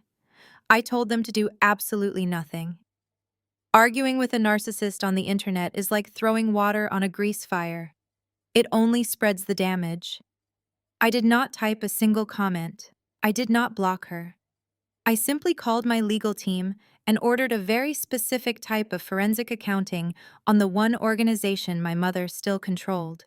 You see, Yolanda was the regional treasurer for an incredibly prestigious National Sorority Alumni Association. It was an elite network of wealthy suburban housewives who hosted massive charity galas, raising millions for pediatric hospitals. It was her absolute pride and joy. She used it to maintain her status among the city's elite, even as my father's bank accounts were bleeding dry. Her annual alumni spring luncheon was scheduled for that exact Thursday at the local country club. She was the guest of honor, receiving an award for her years of dedicated financial stewardship. I timed my arrival perfectly. The country club ballroom was packed with 200 women in pastel dresses, sipping mimosas and picking at organic salads. My mother was sitting at the center of the head table, wearing a brand new cream-colored suit, clearly bought on whatever credit she had left. She was basking in the sympathetic murmurs of her peers, soaking up their pity over the terrible situation with her evil daughter. I walked through the double doors of the ballroom, wearing a sharp charcoal business suit. The chatter in the room slowly died down as women recognized me from the viral video. They whispered to each other, covering their mouths, casting judging glances my way. I ignored them all. My footsteps echoed against the polished hardwood floor as I walked straight up to the head table. My mother's sympathetic smile vanished instantly. Her face flushed dark red as she gripped the edge of the table. "What are you doing here, Morgan?" she hissed, keeping her voice low so the surrounding tables could not hear. "Have you not done enough damage? Get out before I have security throw you out." I did not raise my voice. I just placed a thick manila envelope onto the white linen tablecloth right next to her half-eaten salad. I told her I was not there to argue about her little internet performance. I told her the envelope contained a formal cease and desist order regarding her defamatory online posts. I explained that if she did not delete the video and issue a public retraction within exactly 1 hour, I would sue her for corporate defamation and personal libel. My mother laughed, a harsh, brittle sound that carried across the quiet ballroom. She picked up the envelope and sneered at me. "You think a piece of paper scares me, Morgan?" she asked mockingly. "You can sue me all you want. Your father is already bankrupt and we have nothing left for you to take. The whole world already knows what kind of monster you are. My video is the truth, and I will never take it down." I leaned in closer, resting my hands on the table. My voice was so quiet, only she and the women sitting directly next to her could hear. I told her she should probably open the envelope before she made any permanent decisions. I explained that the cease and desist was just the cover page. The rest of the envelope contained a complete forensic audit of the sorority alumni charity accounts. My mother's face suddenly went completely slack. The color drained from her cheeks until she looked like a ghost. The arrogant sneer melted right off her features, replaced by an absolute suffocating terror. I told her my team had spent the last 48 hours tracing the missing funds from the charity galas. I made sure my voice was incredibly clear as I detailed how she had been quietly embezzling from the pediatric hospital fund for the past 3 years. She had been siphoning the money through dummy vendor accounts to pay for her designer clothes, her luxury vacations, and her weekly spa treatments to keep up the illusion of wealth while my father's business was failing. I told her the audit proved she had stolen over $400,000 from sick children. The women sitting next to her at the head table gasped loudly. 2 of them physically pushed their chairs away from her as if she were suddenly diseased. My mother stared at the manila envelope, her hands shaking so badly she could not even pick it up to check the pages. She was completely paralyzed by the exposure of her ultimate sin. I told her the cease and desist was the easy part. I told her if the video was not completely scrubbed from the internet in exactly 60 minutes, the forensic audit would be accidentally leaked to the local news stations she had tagged in her post, and a pristine printed copy would be hand-delivered to the district attorney. I did not wait for her to respond. I turned around and walked out of the silent ballroom, leaving her sitting there with her stolen status crumbling into dust. Leaving the country club, I knew my mother was finally finished. But a desperate family is like a cornered animal. They do not just surrender gracefully, they attack blindly and recklessly. Calvin was the most desperate of them all. His investment properties were gone, and his wife was about to face federal embezzlement charges. He needed leverage, and his arrogant mind thought he knew exactly where to find it. Later that evening, I was sitting in the dark of my grandfather's sunroom. The house was completely quiet. Then I heard the faint click of the back door unlocking. My father had kept a spare key for years. He crept through the kitchen, avoiding the creaky floorboards with the practiced ease of a man who used to sneak out for late-night business meetings. He headed straight for my home office down the hall. He thought I kept the digital deeds to my private equity acquisitions on the local servers there. He wanted to steal the encrypted hard drives and hold my entire portfolio for ransom. He wanted to force me to bail out his miserable life. I sat completely still in the shadows, listening as he slipped into my office. He did not turn on the overhead lights. He used a small pen light to illuminate my heavy mahogany desk. I had anticipated his desperation perfectly. I knew he would try to find the absolute source of my leverage to save himself. He found the silver external drive I had deliberately left sitting right next to my monitor. He pulled a cheap flash drive from his pocket and jammed it into the port, trying to download the unencrypted files. He did not know he was walking right into a honeypot trap. The moment the drive connected, the trap snapped shut. My computer screens instantly flared bright crimson, illuminating his terrified face in the dark room. A piercing siren began to wail from the ceiling speakers. The security system automatically locked the heavy oak doors of the office with a loud mechanical clunk. Calvin scrambled backward, dropping his penlight. He grabbed the door handle and rattled it wildly, but he was trapped in a cage of his own making. I unlocked the door from my phone and stepped into the crimson-lit office. I was holding a thick manila folder. The siren cut off instantly, leaving a heavy ringing silence in its wake. Calvin spun around, pressing his back against my desk. He was breathing heavily, sweat dripping down his forehead. He tried to quickly pocket his stolen drive, but his hands were shaking too violently. "What are you doing, Calvin?" I asked, my voice steady and cold in the quiet room. "You always told me a successful businessman never resorts to petty theft." He tried to stand up straight, trying to summon the old, intimidating presence he used to lord over me when I was a child. He demanded I unlock the system and hand over the deeds. He said I owed him for raising me, and that I was going to save him from bankruptcy, whether I liked it or not.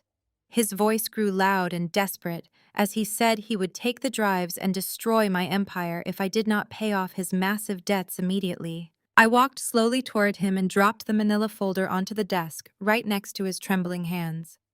I told him he was right about one thing. I did buy up corporate debt. But I did not just buy Trent's debt. I told him to open the folder. Calvin reached out with shaking fingers and flipped open the cover. His eyes widened as he stared at the heavily redacted financial statements. I explained that when his bank foreclosed on his investment properties to pay for Chantel's ridiculous wedding, they bundled his remaining personal debt and sold it to an offshore holding company. My holding company. I told him I now owned the mortgage on the house he lived in with Yolanda.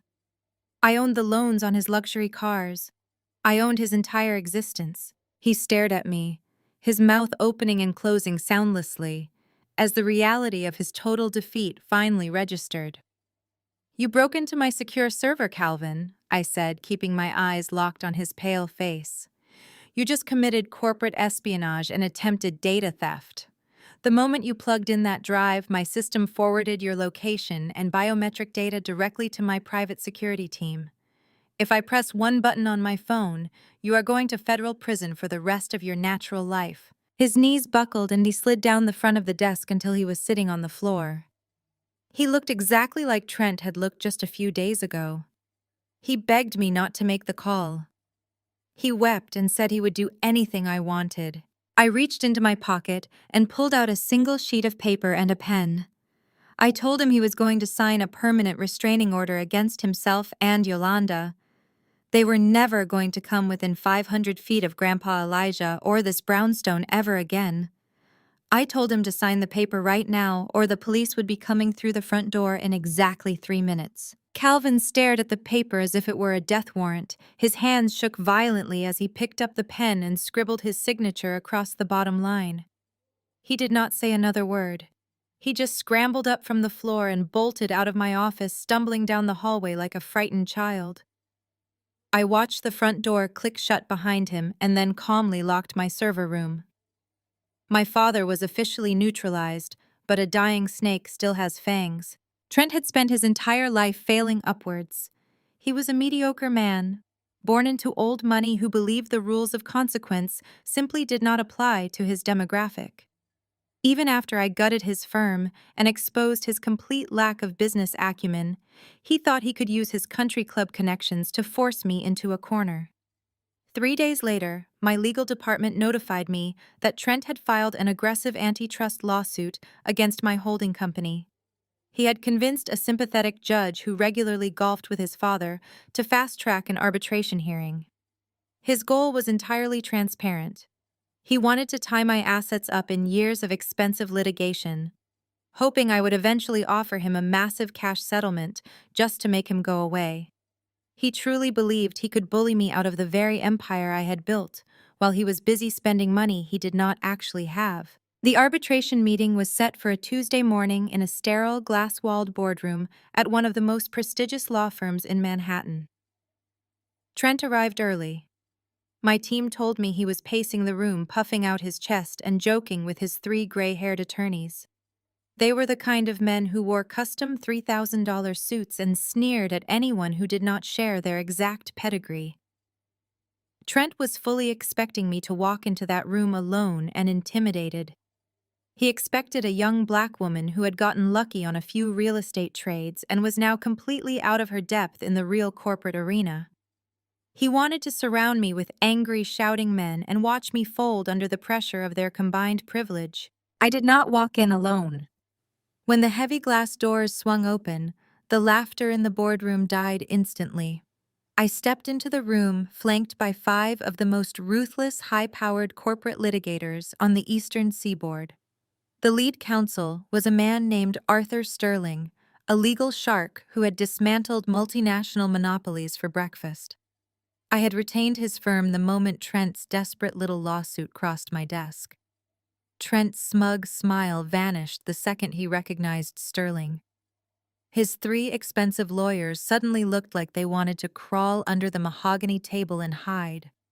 They knew exactly who was standing in front of them, and they knew you did not bring Arthur Sterling to a simple antitrust dispute unless you were planning an absolute massacre. I did not sit down. I did not offer a polite greeting or engage in any of the usual corporate pleasantries. I simply walked to the head of the table and stood there looking down at Trent. He swallowed hard, tugging at his collar, which suddenly looked much too tight for his thick neck. "You filed a very creative lawsuit, Trent," I said, my voice echoing loudly in the quiet boardroom. "Your attorneys clearly spent the entire weekend trying to invent a plausible narrative where my firm somehow violated federal monopoly standards by purchasing your toxic debt. It is a cute strategy. It shows a lot of desperate imagination for a man who does not even know how to balance a basic ledger." Trent tried to sit up straight, puffing his chest back out in a pathetic display of dominance. "This is not a game, Morgan," he stammered, trying to sound authoritative but failing miserably. "You engaged in predatory market manipulation.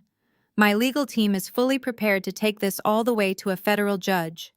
We are going to freeze every single one of your offshore accounts until you agree to a fair settlement and return the controlling stake of my firm." I let out a soft laugh that made him flinch. I opened my leather briefcase and pulled out a single thick red binder. I did not slide it across the table. I tossed it so hard it landed right in front of him with a loud smack. His lawyers physically jumped in their heavy leather chairs. "We are not here to discuss your frivolous lawsuit, Trent," I said, leaning over the table and staring directly into his terrified eyes. "We are here to discuss what my forensic analysts found when they scrubbed your server data. Your firm has been bleeding cash for 3 years. But you did not just take out bad loans to cover the margins, did you, Trent? You got greedy. You started quietly moving assets from your own clients' escrow accounts into a private shadow fund to maintain your lavish lifestyle. You used their retirement money to pay for Chantel's designer bags and your weekly trips to the Hamptons and those ridiculous cars you leased to impress your friends. You are running a textbook Ponzi scheme, and you have been doing it right under your board's nose for years." Trent's face lost every ounce of color. His skin turned a sickening shade of gray. He looked like he was going to pass out right there in his chair. His 3 lawyers completely abandoned ship the moment the words Ponzi scheme left my mouth. They leaned away from him, staring at the red binder like it was a live explosive. One of them actually packed up his briefcase and walked out of the room without saying a single word to his client. He knew a sinking ship when he saw one, and he was not going down with a thief who stole from the elite. "You have 2 choices, Trent," I said, checking my watch. You are going to call your board of directors right now. You are going to immediately step down as chief executive officer and sign over every remaining share you own directly to my holding company. You will walk out of this building with absolutely nothing but the suit on your back. If you refuse, if you even try to negotiate with me, my legal team will walk out of this room and hand that red binder directly to the regional director of the FBI. They love a good white-collar embezzlement case, especially when it involves old money. You have exactly 24 hours to surrender everything to me, or you will be wearing a federal prison jumpsuit by Friday morning. Trent took exactly 14 hours to fold. The absolute terror of a federal indictment had a funny way of motivating arrogant men. By midnight, his shares were entirely transferred to my holding company, and his resignation letter was blasted across every major financial news outlet in the city. The media frenzy was absolute and swift. Trent's name was dragged through the mud and his personal assets were immediately frozen. Chantel woke up to declining credit cards, a husband facing dozens of lawsuits, and a social circle that dropped her faster than a bad habit. The elite world she had sacrificed my father's business to enter was entirely gone. It started pouring rain the next afternoon. A heavy torrential downpour that turned the city streets into gray rivers. I was sitting in my grandfather's study sipping hot tea and reviewing the final acquisition documents for the week. The house was warm and quiet. Grandpa Elijah was asleep upstairs, completely safe and entirely oblivious to the absolute destruction I had rained down upon the people who tried to throw him into a sterile facility. Then the shouting started. A loud, violent crash echoed from the front parlor, followed by the unmistakable sound of shattering glass.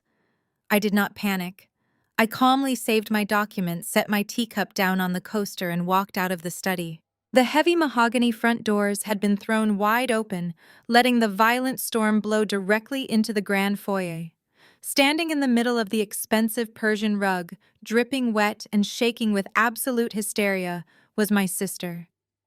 Chantel looked nothing like the polished, condescending socialite who had sneered at me her entire life.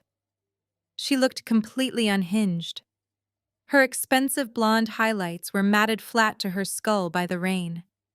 Her makeup was running down her cheeks in thick, dark streams, staining her soaked designer trench coat. She was holding a heavy stone planter she had dragged up from the front steps. As I watched, she lifted it above her head and hurled it straight through the antique stained glass window beside the entryway. Glass exploded across the hardwood floors, glittering like ice. Chantel let out a guttural scream, pacing back and forth like a trapped animal looking for something else to break. I did not flinch. I did not raise my voice or rush forward to stop her. I simply reached into my pocket, pulled out my phone, and dialed the local precinct. I calmly requested immediate police assistance for a violent trespasser destroying private property at my grandfather's address. I slid the phone back into my pocket and crossed my arms, simply watching her chest heave as she gasped for air. "You ruined me!" Chantel shrieked, pointing a shaking finger at me. Her voice was raw and ragged, echoing over the sound of the pouring rain. "You took my husband. You took my money. You took my entire life, Morgan. My friends are blocking my calls. My country club membership was revoked this morning. The bank is foreclosing on the townhouse. I have nothing left, and it is all your fault." She stumbled forward, kicking a piece of broken glass across the floor. "You evil, jealous little witch!" she sobbed, her face twisted with pure hatred. "You did this because you have always been the ugly duckling of this family. You were always the loser, the quiet, boring failure sitting in the corner while everyone looked at me. You could not stand seeing me happy and successful. You wanted to drag me down into the dirt with you because you are pathetic." I let her scream. I let her hurl every insult she had saved up over a lifetime of privilege. When she finally ran out of breath, I slowly walked over to the hallway table, completely ignoring her frantic weeping. I picked up a small, ornate silver hand mirror that my grandmother used to keep by the door. I turned and walked right up to Chantel. My expensive shoes crunched over the broken glass, but I did not break eye contact with her. She shrank back slightly, her false bravado crumbling under the weight of my absolute calm. I raised the silver mirror and held it up right in front of her ruined, tear-stained face. "Look at yourself," I said, my voice perfectly level and icy cold against the backdrop of the storm outside. "You ruined your own life by building it on a foundation of daddy's stolen money and a liar's promises. You thought wearing designer clothes and throwing expensive parties made you better than everyone else. You thought treating me like garbage elevated your own status. But you were never truly successful, Chantel. You were always just a parasite feeding off the success of others and using their wealth to mask your own severe insecurities." I pushed the mirror slightly closer, forcing her to look at her matted hair and running makeup. "You spent your entire life calling me the ugly duckling," I whispered softly. "But look closely, Chantel. You are the ugly one now." She stared at her own reflection and let out a broken, pathetic whimper. She had no more insults left to throw. The illusion was completely shattered. The flashing red and blue lights of the police cruisers suddenly reflected off the wet pavement outside, cutting through the gray afternoon gloom. Two officers rushed up the front steps, their heavy boots loud on the porch. They stepped into the foyer, looking at the broken window, and then at my sister.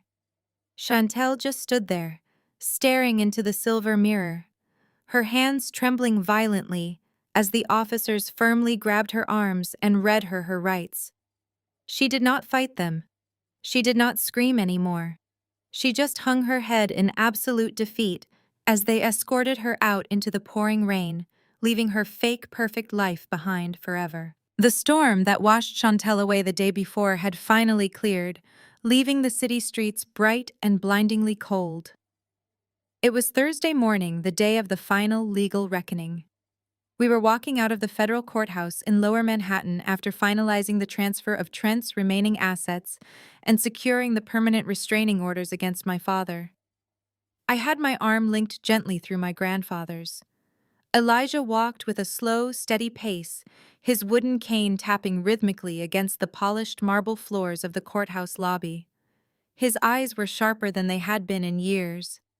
He knew exactly what I had done over the last few weeks to secure our family legacy, and he had insisted on being there to sign the final deeds himself. As we reached the bottom of the wide outdoor steps, I saw them waiting. They were huddled together near the edge of the sidewalk, looking like a pack of frightened stray dogs. Calvin, Yolanda, Chantel, and Trent. My entire biological family was united for the very first time in their miserable lives by their mutual absolute destruction. Trent looked physically ill, his expensive suit hanging loosely off his deflated frame. Chantel was out on bail, still wearing the wrinkled trench coat from yesterday, her face pale and devoid of her usual arrogant makeup. Yolanda was gripping Calvin's arm, looking around frantically, as if she expected the society reporters to jump out from the bushes. Calvin stepped forward, blocking our path to the waiting town car. He completely ignored me and looked straight at my grandfather. He threw his hands out in a gesture of pathetic desperation. "Dad, you have to stop this." Calvin begged, his voice echoing off the stone pillars. "You have to talk some sense into your granddaughter. Look at what she is doing to your family. She is destroying us, Dad. She took my house, she took Trent's firm, and she had your own granddaughter arrested like a common criminal. You are the patriarch. You have the power to override her authority and give us back what is rightfully ours." Yolanda started weeping, those big fake tears she had perfected over decades of manipulating weak men. "Elijah, please," she sobbed, clutching her chest. "We are going to be living on the street. You cannot let her throw your own flesh and blood into poverty. You have to fix this before it is too late." Chantel stepped forward, trembling violently in the cold air. "Grandpa, tell her to stop." Chantel pleaded. "She is doing this out of spite because she was always jealous of us. You have to make her sign the properties back to my husband." I stood perfectly still, feeling the familiar weight of their gaslighting settling over the morning air. For 20 years they had used this exact tactic. Whenever they wanted something, they played the victim and twisted the narrative to make me the villain. I instinctively stepped forward to shield my grandfather from their toxic desperation. But Elijah raised his hand. He placed his weathered palm flat against my chest, gently holding me back. He leaned heavily on his wooden cane and took one step closer to the four people who had spent their entire lives treating me like garbage. The silence that fell over the courthouse steps was absolute. The busy city traffic seemed to fade away as Elijah looked at his son. His expression was not angry or betrayed, it was just profoundly, deeply tired. "You think I am blind, Calvin?" My grandfather asked, his voice low and gravely, but carrying perfectly in the crisp air. "You think because I am old and sit in a chair all day that I do not know exactly what happens in my own family?" Calvin blinked, looking genuinely confused. "Dad, I do not know what you mean." Elijah shook his head slowly. "I knew you were bankrupt 10 years ago, Calvin." The words dropped like a lead weight onto the pavement. Calvin's mouth fell open and Yolanda's fake tears stopped instantly. "I watched you remortgage the commercial properties I built from scratch.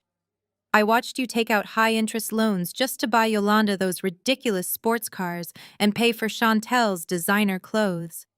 I saw the final notices coming in the mail. You thought you were hiding it from me, but I knew you were bleeding my legacy dry just to impress people at your country club who did not even like you. You all thought you were so clever," Elijah continued, his eyes sweeping over Chantel and Trent. "Parading around in your fake gold, living in houses you did not actually own, looking down your noses at Morgan because she did not care about your shallow little world. You want to know why I gave the brownstone and the family trust to Morgan. You want to know why I gave her absolute power of attorney over everything I ever built." Calvin was shaking his head slowly, completely unable to speak, because she was the only one in this entire family who never asked me for a single dime. My grandfather stated, his voice echoing with absolute finality. "She was the only one who actually worked. She sat in her room studying building her own business from nothing, taking your insults and your cruel jokes in total silence while you all paraded around in your fake gold. She built an empire while you were busy destroying one." Chantel let out a small, broken sob, covering her face with her hands. Trent stared at the concrete sidewalk, completely defeated. Elijah looked at Calvin one last time. "Morgan did not destroy this family. Calvin, you did. She just finally held up the mirror so you could see the rot. You are no longer my son, and these people are no longer my problem. My legacy is safe with the only person who actually earned it." Elijah turned his back on them. He took my arm again, and we walked right past them toward the waiting black car. Nobody tried to stop us. Nobody screamed or begged or threw any more tantrums. The absolute truth had completely stripped them of their false reality. As the driver opened the door for us, I glanced back one last time. The four of them were just standing there on the cold marble steps, huddled together in the freezing wind, with absolutely nothing left to their names but the clothes on their backs. The war was finally over, or so I thought. While Calvin, Chantel, and Yolanda had accepted their absolute defeat on the courthouse steps, Trent still possessed the stubborn delusion of a man who had never been told no in his entire life. The war with my biological family was over, but the corporate execution of my former brother-in-law still required one final physical blow. It was a freezing Friday morning, and the 24-hour deadline I had given Trent to step down and hand over his shares was officially up at 9 o'clock sharp. I was sitting in the back of my luxury town car watching the gray city blocks roll past the tinted windows. I was sipping hot black coffee when my phone buzzed in my hand. It was Arthur Sterling, my lead counsel. He informed me that Trent had not signed the electronic resignation papers we sent over the night before. Instead, Trent had shown up at his office at 6 in the morning, fired the front desk security team, and physically barricaded himself inside the executive suite on the 40th floor. He was throwing a massive corporate tantrum. He was threatening to shred physical documents, wipe the local servers, and burn the firm to the ground if we tried to breach the doors. Arthur also mentioned that Trent's board of directors had all flipped on him during the night, the moment Arthur threatened them with accessory to federal fraud charges. I did not feel anger. I just felt a cold clinical exhaustion at his sheer stupidity. He was acting like a cornered rat, thinking he could stop a moving freight train by locking a glass door. I stepped out of the car into the crisp morning air, pulling my coat tight against the wind. My private security team was already waiting for me in the massive marble lobby of the skyscraper. They were 4 massive men in dark suits who moved with silent, intimidating precision. We completely bypassed the panicked receptionists who were frantically whispering into their headsets and took the private executive elevator straight to the top floor. When the heavy metal doors slid open, the entire office was in a state of absolute chaos. Dozens of employees were standing around their cubicles, whispering frantically to one another. The office phones were ringing off the hook, but nobody was answering them. They knew their CEO was locked in his office, and they knew the firm was drowning in toxic debt and rumors of federal investigations. They looked at me with wide, terrified eyes as I walked straight down the main corridor. My heels clicked sharply against the polished hardwood floor, echoing loudly in the tense silence of the bullpen. I stopped in front of the heavy frosted glass doors of the executive suite. Trent had actually chained them shut from the inside with a thick, heavy-duty bicycle lock wrapped tightly around the brass handles. Through the frosted glass, I could see his blurry silhouette pacing back and forth like a caged animal.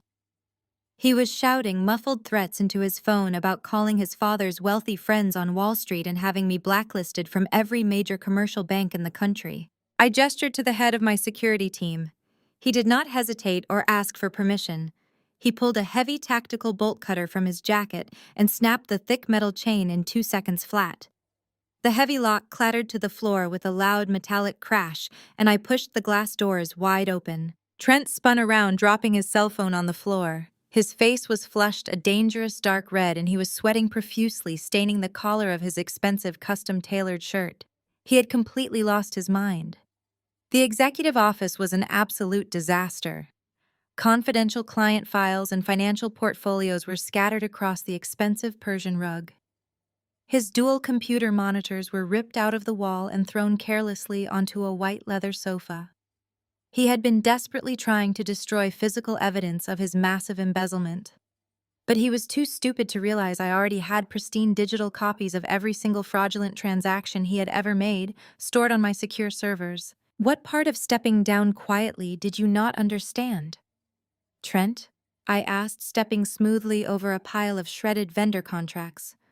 My voice was perfectly level and ice-cold in the ruined room. He backed away until his shoulders hit the floor-to-ceiling window overlooking the Manhattan skyline.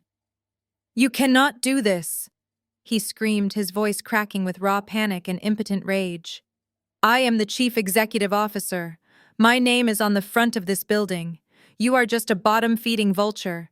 You cannot just walk in here and take my company from me." I opened my leather briefcase and pulled out a thick stack of legally binding documents. "Not anymore," I said, dropping the heavy stack onto the one clear spot left on his massive mahogany desk. As the absolute majority shareholder, I held an emergency board meeting at midnight. Your entire board of directors voted unanimously to dissolve your position to save themselves from prison. Effective immediately. This entire division is officially liquidated. Your personal assets are frozen, your corporate accounts are seized, and you are currently trespassing on my private property. Trent stared at the legal papers, his mouth opening and closing wordlessly. He looked exactly like a fish suffocating on dry land. The harsh reality of his situation finally crushed the very last remaining ounce of his privileged delusion. He looked around his destroyed office, slowly realizing that no country club connection and no wealthy father was going to save him from this absolute financial ruin. My security team stepped forward, handing him a single flattened cardboard box, which they quickly popped open. "You have exactly 3 minutes to pack your personal items," I said, my voice echoing coldly in the silent room. "Anything bought with company funds stays right here." He did not try to argue. The fight was completely drained out of him, leaving an empty, hollow shell of a man. He packed his framed desk photos, a cheap novelty golf putter, and his customized coffee mug, with violently shaking hands. The contrast between his $3,000 suit and the cheap brown cardboard box was poetic. When the box was full, he did not say a single word, as my security team flanked him on both sides and escorted him out of the suite. We walked down the center of the main office floor. Every single employee stopped what they were doing and watched in absolute silence as their former boss was marched out like a common thief. The humiliation on Trent's face was absolute and complete. He kept his eyes glued to the carpet, carrying his pathetic cardboard box past the very people he used to terrorize and belittle on a daily basis. I saw accountants who had been forced to cook the books looking at him with pure disgust. I saw junior analysts he had verbally abused finally standing tall. Once the elevator doors closed behind him, leaving him to his long descent into permanent obscurity, I turned to face the floor of terrified employees. They were clutching their coffee cups and staring at me, expecting me to bring the hammer down and fire them all on the spot. They thought they were collateral damage in a billionaire bloodbath. The room was so incredibly quiet, you could hear the low hum of the air conditioning vents. I walked to the center of the bullpen, projecting absolute calm authority. "I know you have all been working under terrible leadership," I said, my voice carrying clearly across the massive room. "I know Trent was secretly siphoning your department budgets, freezing your holiday bonuses, and threatening your jobs to cover his own massive incompetence and his illegal embezzlement. You have been operating in a toxic environment built entirely on fear and fraud." I paused, letting the heavy words sink in as they exchanged nervous, wide-eyed glances. "This division is officially liquidated," I continued. "But the talent in this room is not. I am offering every single person standing here a permanent position at my holding company effective immediately. Your current salaries are completely guaranteed, your lost healthcare benefits will be retroactively restored, and everyone will be receiving an immediate 20% raise in their first paycheck to compensate for the horrific management you have had to endure for the last 3 years." A collective gasp rippled through the entire office, followed by a stunned, heavy silence. People were looking at each other, trying to process the shocking fact that their absolute worst nightmare had just magically turned into the best day of their professional careers. And then, an older woman in the accounting department started clapping. Within seconds, the entire floor erupted into deafening applause and cheers. People were hugging each other and wiping tears of profound relief from their eyes. The sheer gratitude on their faces cemented my absolute victory. I had not just destroyed my enemies and taken their stronghold by force. I had taken their entire army and turned them into my most fiercely loyal allies. The corporate execution was perfectly flawless, and my empire was stronger than ever before. 6 months had passed since I gutted Trent's firm and severed the final ties with my biological family. During that time, I poured my resources into my true legacy. The renovations on the brownstone were completely finished. It was no longer just a piece of prime real estate. I had hired a team of historical preservationists and successfully petitioned the city council. The house was officially designated as a protected historic Black heritage site, forever immune from the greedy hands of developers and corporate vultures like my father. To celebrate the designation and the official launch of the Elijah Morgan Foundation, I hosted a massive gala. The brownstone was transformed into a glowing beacon of absolute triumph. Crystal chandeliers illuminated the meticulously restored mahogany woodwork. A classical string quartet played softly in the grand parlor. The catering staff circulated with silver trays of champagne and expensive appetizers. I stood near the grand staircase with my grandfather. Elijah was wearing a custom-tailored tuxedo, looking sharper and prouder than he had in decades. He held his cane firmly, smiling as the absolute elite of Manhattan walked through our front doors. It was the ultimate poetic justice. The mayors, the federal judges, the hedge fund CEOs, and the socialite queens were all there. These were the exact same people Calvin and Yolanda had spent their entire miserable lives desperately trying to court. My parents had bankrupted themselves buying fake gold and leased luxury cars just to get a single glance from this crowd. Now these power players were lining up to shake my hand and pay their deepest respects to my grandfather. But outside the heavy wrought iron gates, it was an entirely different story. A bitter autumn wind was sweeping through the dark city streets. Standing on the opposite sidewalk, huddled together in the freezing shadows of a flickering street lamp, were the ghosts of my past. Calvin, Yolanda, Chantel, and Trent. They had lost absolutely everything. Their foreclosed house was gone. Their bank accounts were drained to pay their mounting legal fees and restitution. They were completely broke, living in a cramped rental on the edge of the city. Yet they could not stay away. They were drawn to the glowing lights of the brownstone like moths to a flame. I stood near the second-floor window, looking down at the street through the sheer curtains.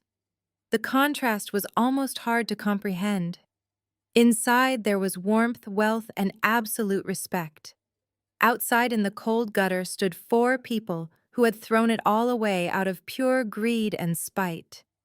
Chantel was wearing a faded coat over a wrinkled dress, shivering as she watched the luxury town cars pull up to the valet. Trent stood beside her, looking hollow and completely defeated. Calvin was hunched over his posture, broken, his arrogant pride entirely erased by his spectacular downfall. But Yolanda was different. Even after losing everything, her desperate toxic need for social validation still burned like a sickness in her mind. She watched the wealthy guests walking up the illuminated steps, and something inside her finally snapped. The absolute agony of seeing the life she felt entitled to, being lived by the daughter she threw away, was too much for her fragile ego to handle. I watched from the window as she broke away from Calvin and marched across the wet pavement. She was trying to hold her head high, trying to summon the old intimidating presence she used to weaponize against me when I was a child. She walked straight past the line of waiting black cars and headed directly for the velvet rope blocking the front steps. 2 massive men from my private security team stepped forward, instantly blocking her path.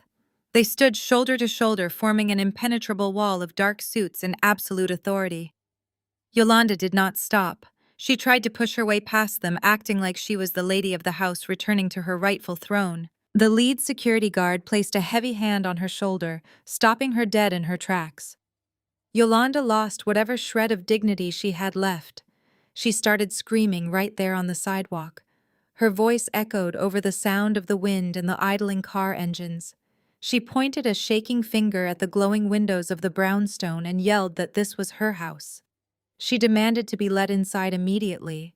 She screamed that all her wealthy friends were in there and that she was the mother of the woman hosting the gala. She was throwing a massive hysterical tantrum, hoping the public embarrassment would force me to open the doors to quiet her down. She thought the old rules still applied. She thought playing the victim would still manipulate the situation in her favor. The lead security guard did not flinch. He did not raise his voice or argue with her. He simply reached into his jacket pocket and pulled out a digital tablet. He slowly scrolled through the electronic guest list, projecting absolute professional calm. He did not even look at her when he spoke. He kept his eyes locked on the glowing screen and told her in a perfectly flat clinical voice that her name was not on the registry. Yolanda screamed again, thrashing against his arm, yelling that she did not need to be on a list because she was my mother. The security guard finally lowered the tablet and looked down at her. His expression was devoid of any pity or emotion. Mrs. Morgan specifically stated she has no immediate family matching your description, he said, his voice carrying clearly over the noise of the street. Yolanda froze, completely paralyzed by the absolute finality of those words. The statement hit her harder than a physical blow. She looked around desperately, hoping someone would intervene. But the arriving guests just glanced at her with expressions of mild disgust, before walking past her into the warmth of the gala. She was nothing to them. She was just a crazy woman screaming on the sidewalk. A uniformed police officer stationed at the corner began walking toward the commotion, resting his hand on his radio. The security guard leaned forward and told Yolanda that she was trespassing on private property and needed to clear the sidewalk immediately, or she would be arrested for disturbing the peace. The fight drained out of her entirely. Her shoulders slumped and she let out a broken, pathetic sob. She turned around and slowly walked back across the dark street, returning to the freezing shadows where Calvin, Chantel, and Trent were waiting. They huddled together, turning their backs to the brilliant light of the brownstone, and shuffled away down the wet pavement until they completely disappeared into the unforgiving darkness of the city. I watched them go until there was nothing left but the empty street. I let the sheer curtain fall back into place. I turned around and walked back down the grand staircase to the center of the brilliant parlor. My grandfather handed me a crystal glass of champagne. We raised our glasses to the music, the warmth, and the unbreakable foundation of our true family. The fluorescent lights of the mid-tier department store buzzed constantly, giving Chantel a permanent migraine. She stood behind the glass perfume counter, wearing a scratchy polyester uniform that was 2 sizes too big. Her feet ached terribly from standing for 9 hours straight. A group of wealthy women walked past, carrying expensive designer shopping bags. Chantel instinctively turned her face away, hoping they would not recognize the former society queen who was now handing out paper cent strips for minimum wage. When her shift finally ended, she had to walk 4 blocks in the freezing slush just to catch the subway.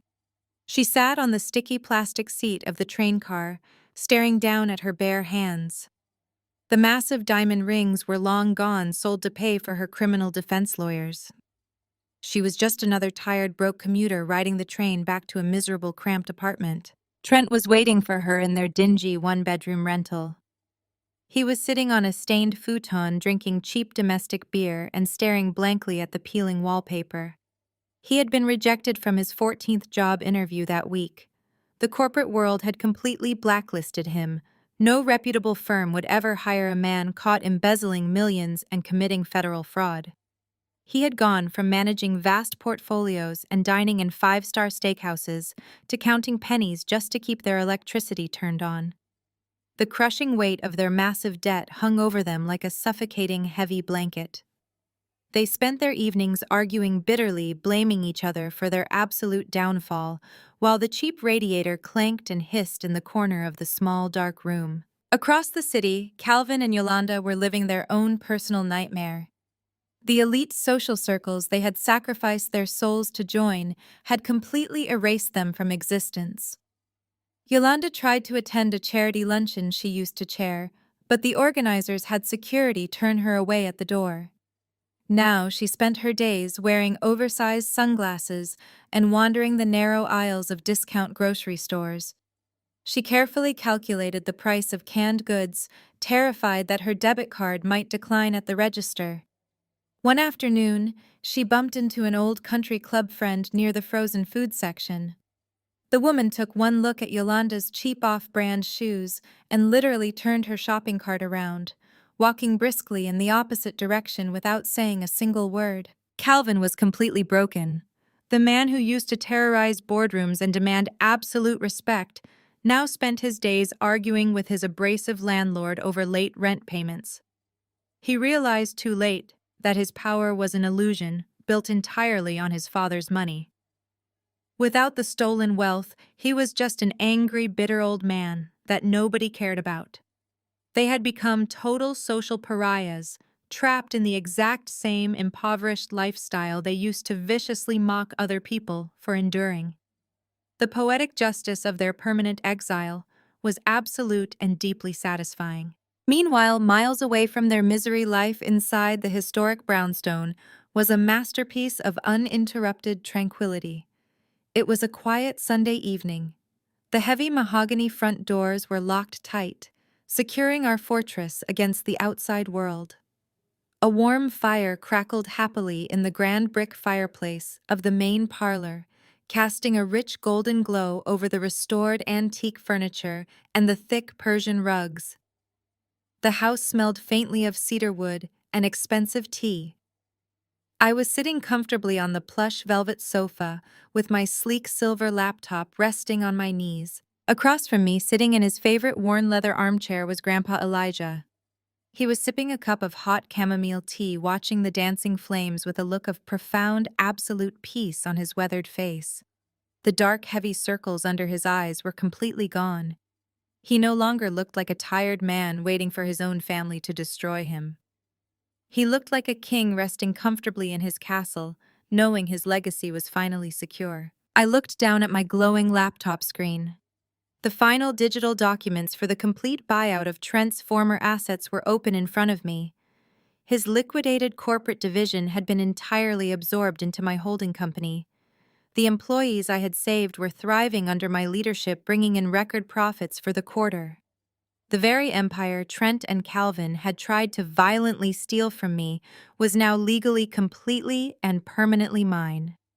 I moved my finger across the trackpad and clicked the final confirmation button. The screen flashed green, signaling the end of the transaction. I quietly closed the laptop and set it down on the glass coffee table. I did not feel the urge to cheer or gloat with malicious joy. The war was over, and the deep, comforting silence in the room was the most beautiful sound I had ever experienced. Elijah heard the soft click of the laptop closing. He looked over at me and offered a small, proud, knowing smile. He raised his teacup slightly in a silent, graceful toast to our shared absolute victory. I smiled back, picking up my own delicate porcelain cup and letting the comforting warmth seep into my hands. I had spent my entire childhood being told I was the ugly duckling, the quiet, boring failure who would never measure up to their shallow, twisted standards of success. They had tried to strip me of my dignity, my inheritance, and my family. But standing in the ashes of their blinding greed, I had forged something completely unbreakable. The ultimate sweet revenge was not just about taking their money or watching them suffer in the gutters of the city. It was about reclaiming my own narrative and achieving absolute peace, power, and freedom on my own terms. The historic brownstones stood strong around us, a monument of Black heritage and undeniable truth. The family legacy was protected forever, and the only people who truly mattered were safe exactly where they belonged. True wealth is not about inherited money or maintaining a fake social status, but about building your own foundation through hard work and integrity. Morgan's journey shows us that walking away from toxic family members is never a true loss, but a completely necessary step to protect your peace and legacy. The people who truly matter in life are the ones who respect your boundaries and value your character, not the ones who try to use you. Have you ever had to walk away from toxic relatives to protect your peace? Share your story with us in the comments below.